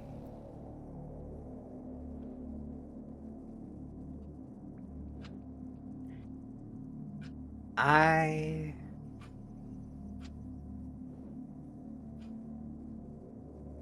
go for the stairs. No. Yeah, let's go for the stairs. Okay. You start inching towards the stairs. Are you trying to go down the stairs feet first or head first?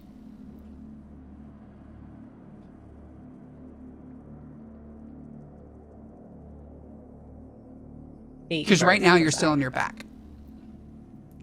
Okay. Feet first. Feet first. Okay. So you somehow get over there. You hear Tom definitely stirring and start to like take some steps.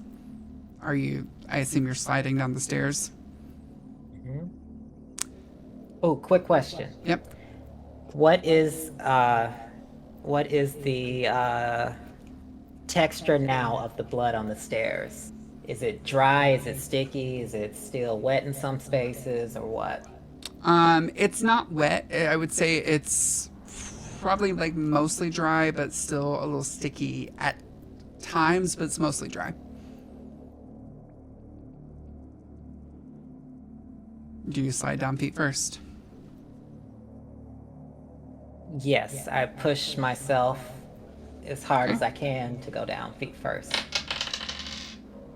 Okay.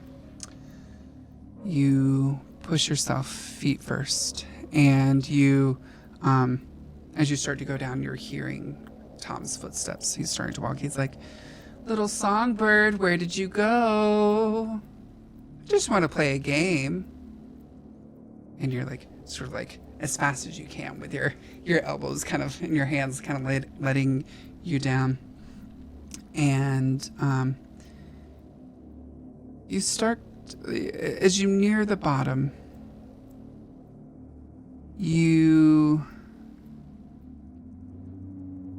at this point, you're kind of like coming down. You see the window. You can see both your and Tom's cars are out there. My what? Can you say that again? Your car. Sorry, your car and Tom's car. You can see them in the driveway. It looks like the rain has stopped. You see this is like you're coming down the stairs with like a window out there. And you're getting to the foot of the stairs. And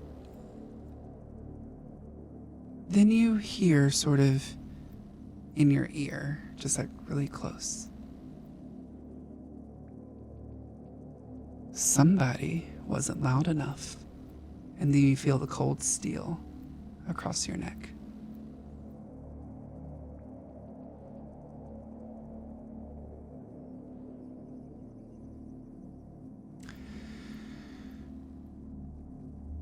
A couple weeks later, your dad, he was still alive. He's been looking for you. You just completely went silent. He's not been able to find you. He's not been able to find your best friend, Tom. No one knows where Tom is. No one knows where you are. Jennifer, everyone's gone.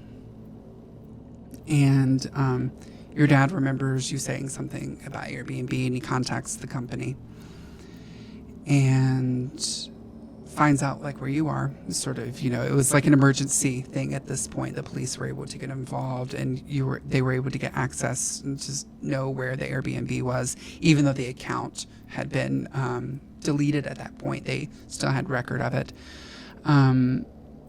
And your dad and your brother go out. They're thinking the worst, obviously. They're getting there around the same time as the police, which is a little atypical, but they were in such a rush. They were able to get out there just before the police did. See your car there. They recognize that it's your car. And they recognize Tom's car. You hung out so much. Actually, no, Tom's car wouldn't have been there. Apologies. Recognize your car, though. And they see some sort of like bags off, kind of like stowed away, like there's like some bushes and looks like a suitcase or something. And they get up to the door. They see the door, like it doesn't really have it's kind of off the hinges a little bit. They open the door. What do they find? What do they see? Oh. They see a wall covered in blood that says "Friends Forever." Question mark. Mm-hmm. Is your body there? No. But A personal item of mine is there. What was left behind? A prescription bottle with my name on it that was covered in blood. It is like sort of like prescription level, like ibuprofen, basically. Right. Yeah. Your dad looks down to it, recognizes, like sees your name on it.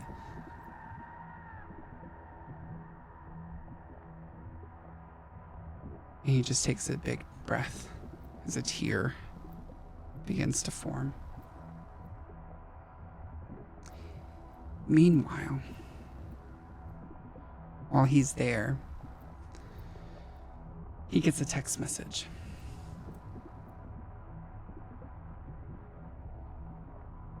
Doesn't know who it's from. It's an unknown number.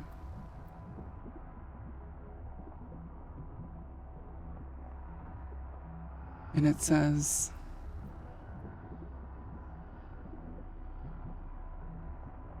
"You're going to hate me for this. I'm going to enjoy your hatred.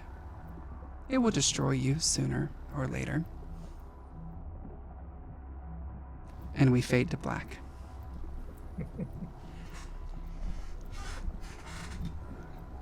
How do you feel? How do you feel? Good job. That was very I like the twist that you did, you little psycho. My little, I don't watch horror at all. So what would be scary to me, and that's real life, and it's not being able to trust people. Right. Right. I was, as a horror movie watcher, I can appreciate the nods that you might have not even intended on including that were to the Scream franchise. Like, It wasn't that at all. Wasn't that at all. I have seen them, but no, it wasn't, yeah. Yeah, like that's why I was like, it wasn't even like a reference to it like, oh, well, your friend's name is Billy or Tommy Loomis or something like that. It's just a subtle little nod. I was like, oh, wait a second. Okay, I see what you're doing, Apple. I love that. But it was really good. You did a great job. I had a lot of fun playing. Thank you for And playing. towards the end, I was like, oh shit. I said, this is when the game really starts, because I'm like, We I'm would have having to started think so of- much earlier had you been able to get up those stairs. I couldn't, I'm going to be honest with you. I broke so many rules just to get you up those fucking stairs. The stairs were the real villain the whole time. We tried so many times to get up the stairs. And we had already set it, it had already become canon. It was already on the table. I couldn't just take it away. I can tell you some of the things that changed, if you're interested in knowing. Yes. Originally, so I was coming up with this idea. I wasn't going to have, originally you were going to be going with Tom, and it was going to be a third person that was on their way. Tom was still going to be the villain. He was going to be the villain the whole time, but you would have potentially had someone else to come save you. Since you sort of disregarded the letters and were basically actively working against the game, part of the reason you did not find Jennifer in time, those thuds, it was her body falling. She was trying to, it was her groans, her death groans of her trying to get to you.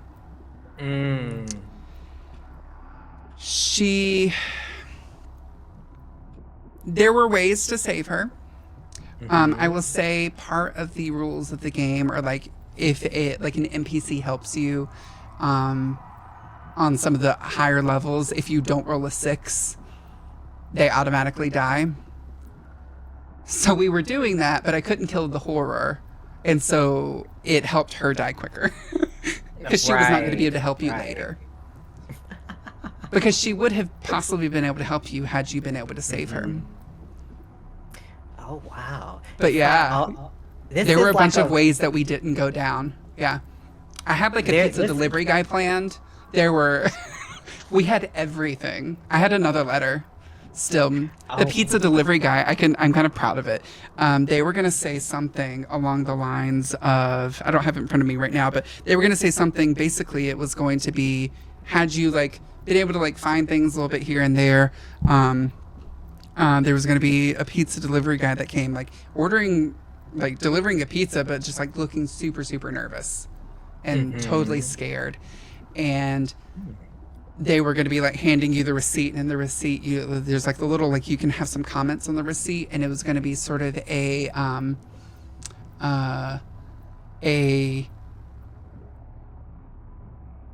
broken up, like sort of abbreviated, because you only have so much room in one of those, like so many characters you can put. And it was going to be something like be strong as steel, tougher than iron, sing loudly or yell loudly, something like that. But it was going to be abbreviated, and iron was going to be spelled F-E. Frankie Ellis. We had like there was a whole like broader like story, but we took a long time with those stairs. I was like, we just got to finish. It was the stairs. We tried to get Derek up, I know, 5 times, and it was just 1, 2, 1, 2, 3, 1. I was like, he's gonna die down on these, just trying to get up there. Yeah. But that's part of like the melancholy horror. It's like it's expected that somebody dies, you know. Right. And from the games I've seen people play, most people die. Every now and then I've seen like one person survive, and like their friend died when it was like 2 players. So it's like, it's a tough game, especially if you really let the rules shine through. Like, again, I held back on quite a bit, and like I did some like secret rolls on my end to just be like, should I help him? Should I not should I break this rule? Should I not break this rule?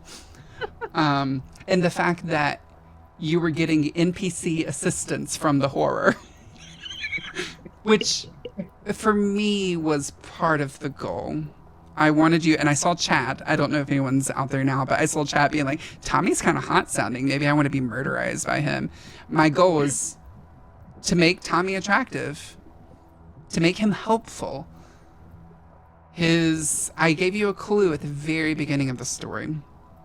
Broke up with girlfriend Ellis, and I said, you think it's like, that's what everybody calls her. You're not really sure of her first name. You think it's her last name. There were a few hints dropped here and there. Again, not everything could have been said because I was trying to get you up those damn stairs. And because otherwise you would have found letters wherever you went. Like, I was like, we'll find something. And I had a broad order that I wanted you to receive them in. So... Well, I'm not Velma from Scooby-Doo. But was it a little spooky? I'm like, this doesn't make sense. I can't read. Right. It just like got away. And like when you said that at the beginning, my heart just kind of sunk, and I was like, well, fuck. Like, what do I do, since the entire thing is built around these like 5 or 6 letters that I've written? Well, you did a good job on them. Like that one.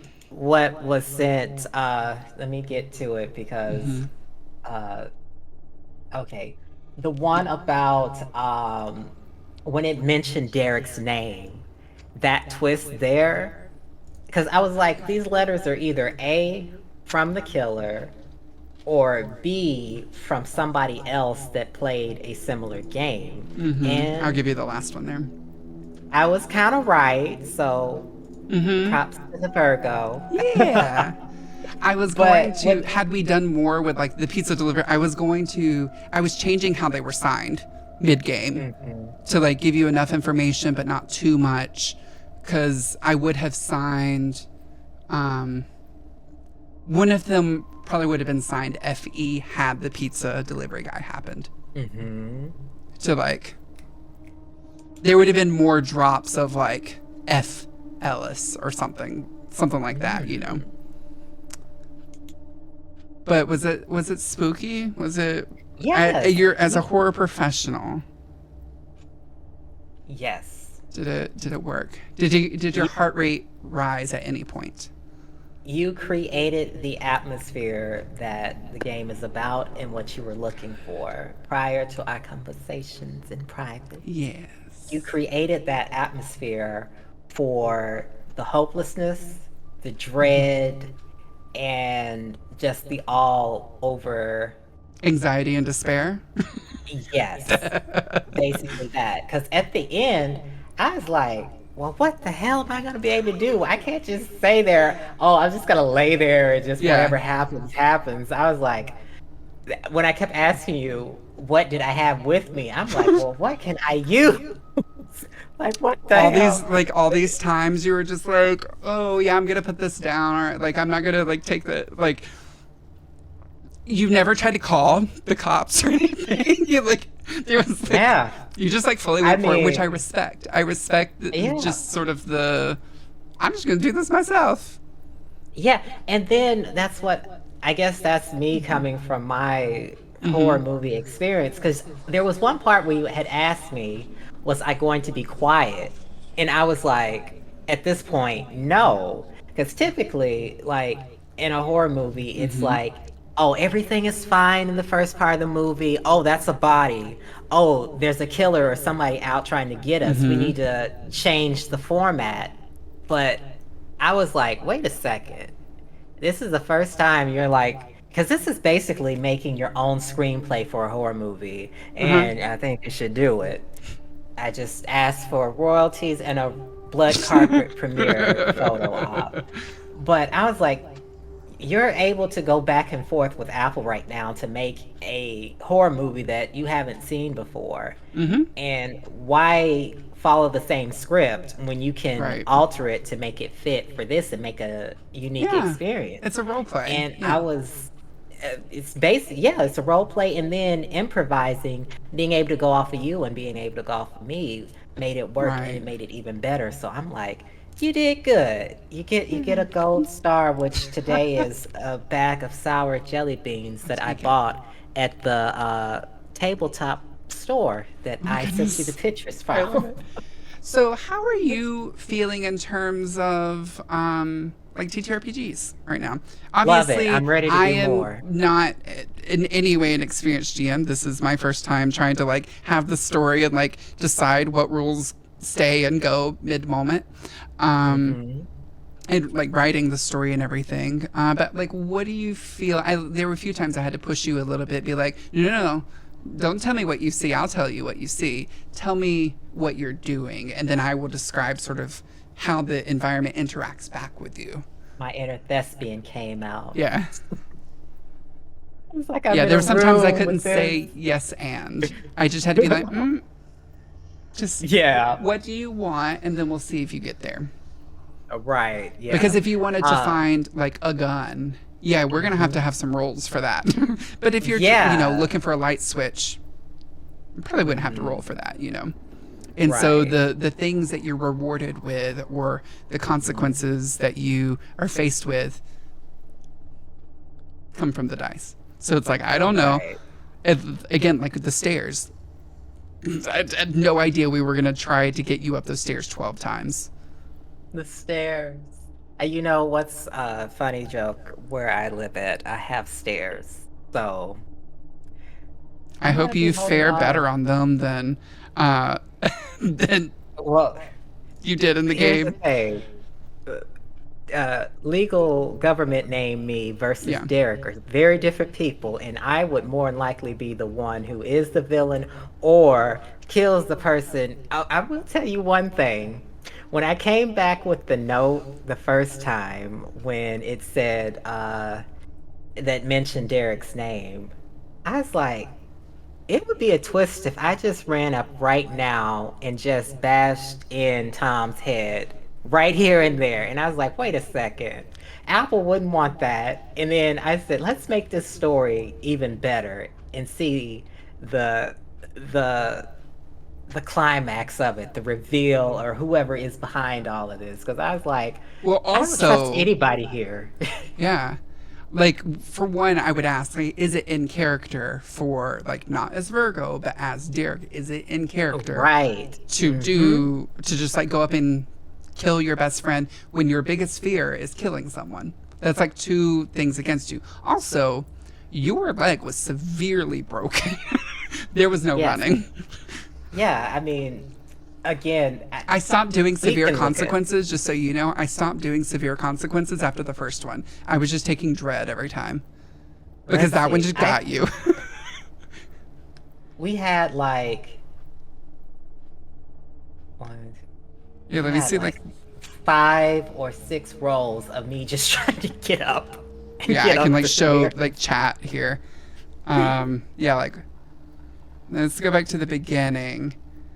632, 6331, 63333, 6. These Yeah. were the stairs.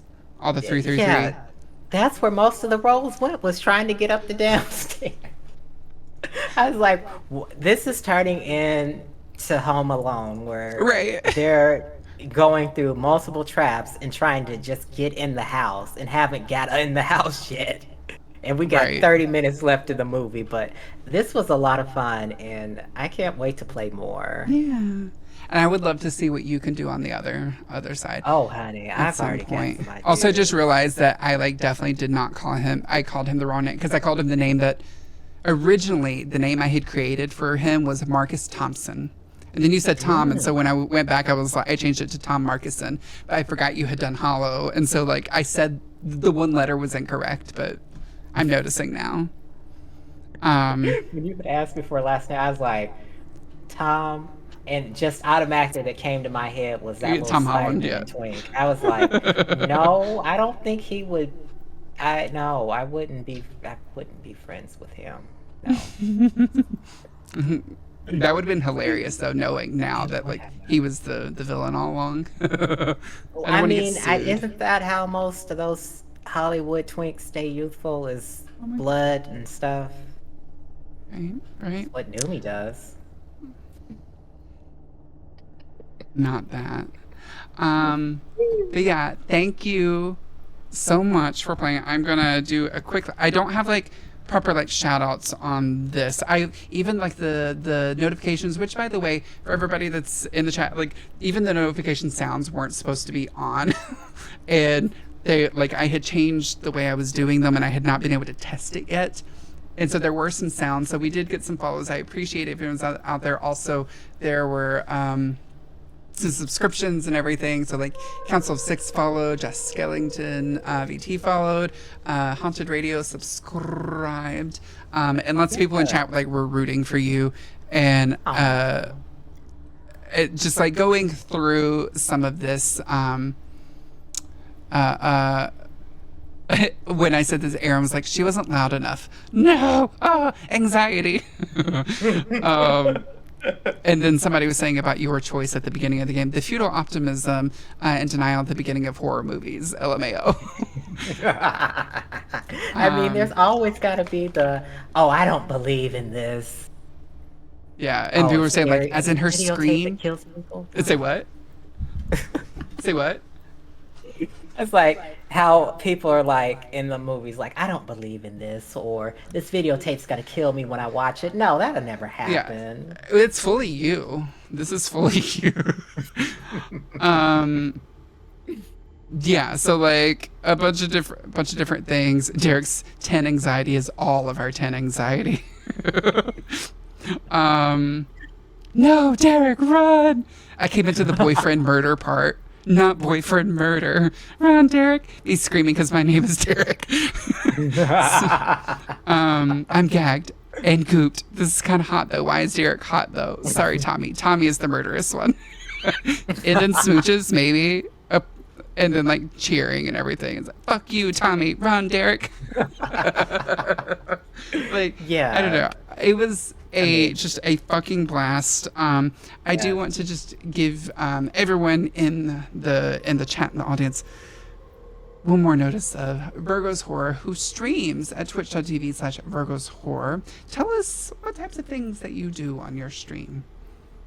I do a variety of stuff because I am a Virgo and creative and don't know when to say I can't do a project right now. So, variety streamer, variety of games. I use my VTuber, I use my face cam. I also do drag, which I have a big drag event coming up in October called Frightmares, a all Halloween digital drag experience on Friday, October the 13th, which is a very special day. So that's what I do. A bunch of stuff. It's all spooky themed sometimes. We love the spooky themes, though. Also, I just realized that all of my music earlier that was supposed to be playing from Spotify, it was just playing in my ear. I had turned it off from like playing to chat because I was changing all my settings. Y'all can hear some music. I heard it. I heard it the whole time. That part they could hear, but when I had Spotify in the pregame talk, so we didn't have the music there. But that's okay. I will say, I hate to butt in, but there were certain parts that were happening that I'm like, wait a second. Did Apple change the song to fit what was going on right now? Because there was a part when we were going up the stairs and you were describing how sticky and wet it was. And one of the songs that played had a very wet sound to it, and it switched over. And I was like, this seems I've been staying up to 4 a.m. planning and plotting for this. I had considered it, but no, that was just serendipitous. This music was made by Of Sleeping Bears, who you can, I don't think they stream, but they make ttrpg music. And so this is from their album. It's actually 4 tracks. We listened to 4 songs the entire time. They're just like on repeat. They're like 10-ish minutes long. So they're long. They're 4 ttrpgs. And they have a bunch of different albums and everything you can get on Bandcamp. But yeah, Of Sleeping Bears. And I was so thankful that they had a horror one because it was like perfect. I even heard it sometimes. I was telling the story and I felt invigorated because it fit. Yes, it did. It really did. It fit the whole time. And the fact that it was just 4 tracks, right. It didn't seem like it. Yeah.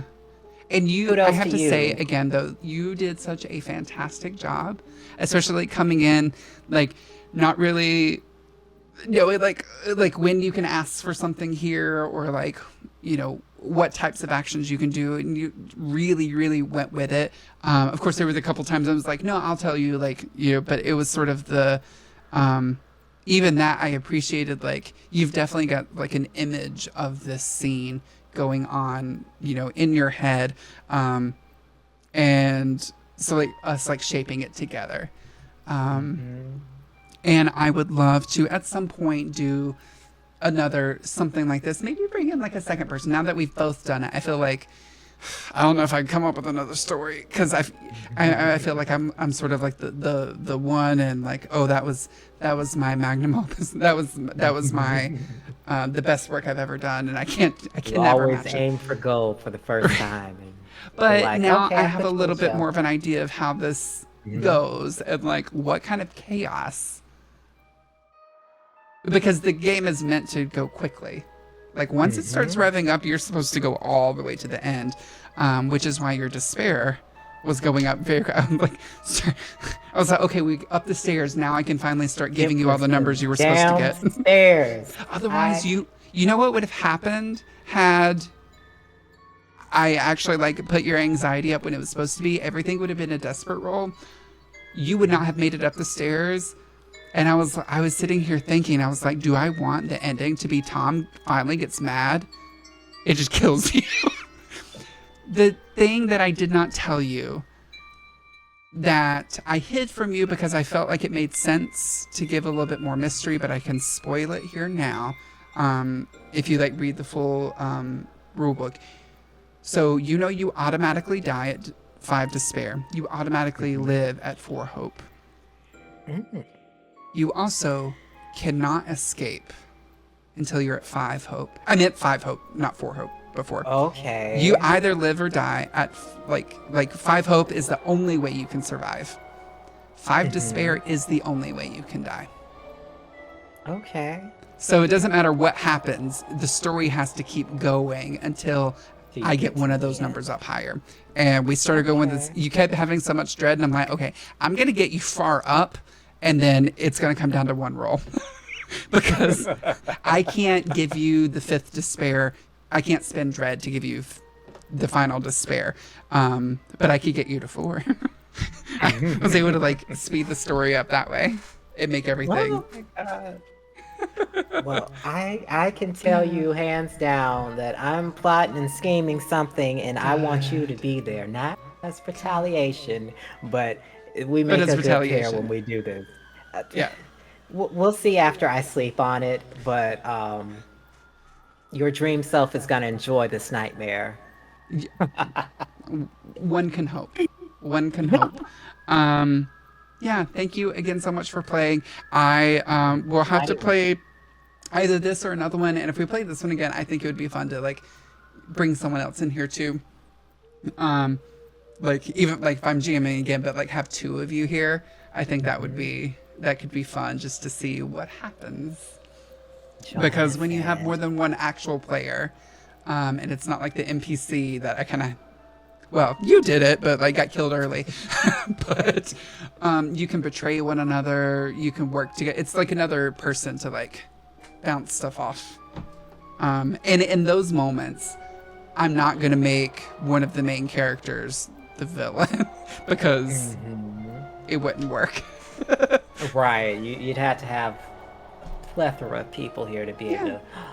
Yes. But I'm excited for the future things. But thank you again so very much for hanging out. I would like to, if we can, if you have just a moment, I know we both need to go eat something real soon. I would love to do a raid. Would you do a raid with me? Let me see. Whomst is live. Ooh, it's so many to choose from. I know. You know who I've not raided in a while? Let me see how long they've been live. They tend to stream a long time in their Pacific time zone. So, they've only been live for an hour. Okay. And look, absolutely fantastic. So it is going to be a bit of a change in mood here. However, this is someone that I would love to see in a game with us. And that is none other than Surrealism, who is currently playing Legend of Zelda Breath of the Wild. Let me grab our raid calls. If you are subscribed to the channel, bring along the Fruity Booty emote for the Fruity Booty raid. If you're not subscribed or you are and you're just feeling a certain type of way, bring along the Sloth God, because everybody needs a little more Sloth God in their lives, especially Derek, who knows what happened to the body. We know that his dad is about to have a game start, possibly his brother too. Only time will tell. It was the stairs. It was the stairs. Just like hidden under the stairs at this point. The stairs just like opened up their mouth and just like ate, just completely just like swallowed everything. It's the reverse people under the stairs. yes, exactly. Thank you so very much for taking the time. I know like we went far over like the amount of time that I expected to go with this fucking stairs. Today is Wednesday. I'm not sure when I'll be back live. When are you going to be live next? I will be live tomorrow at 7 p.m. Central Standard Time. Check your local listings for Frightmares. Yeah, it's at twitch.tv/Virgos Horror. Have a great night, day, wherever you may be. And we will see you, I guess in this case, in your nightmares. Do you want to give us an evil laugh on the way out, Virgo? Good night, everyone. Sleep well.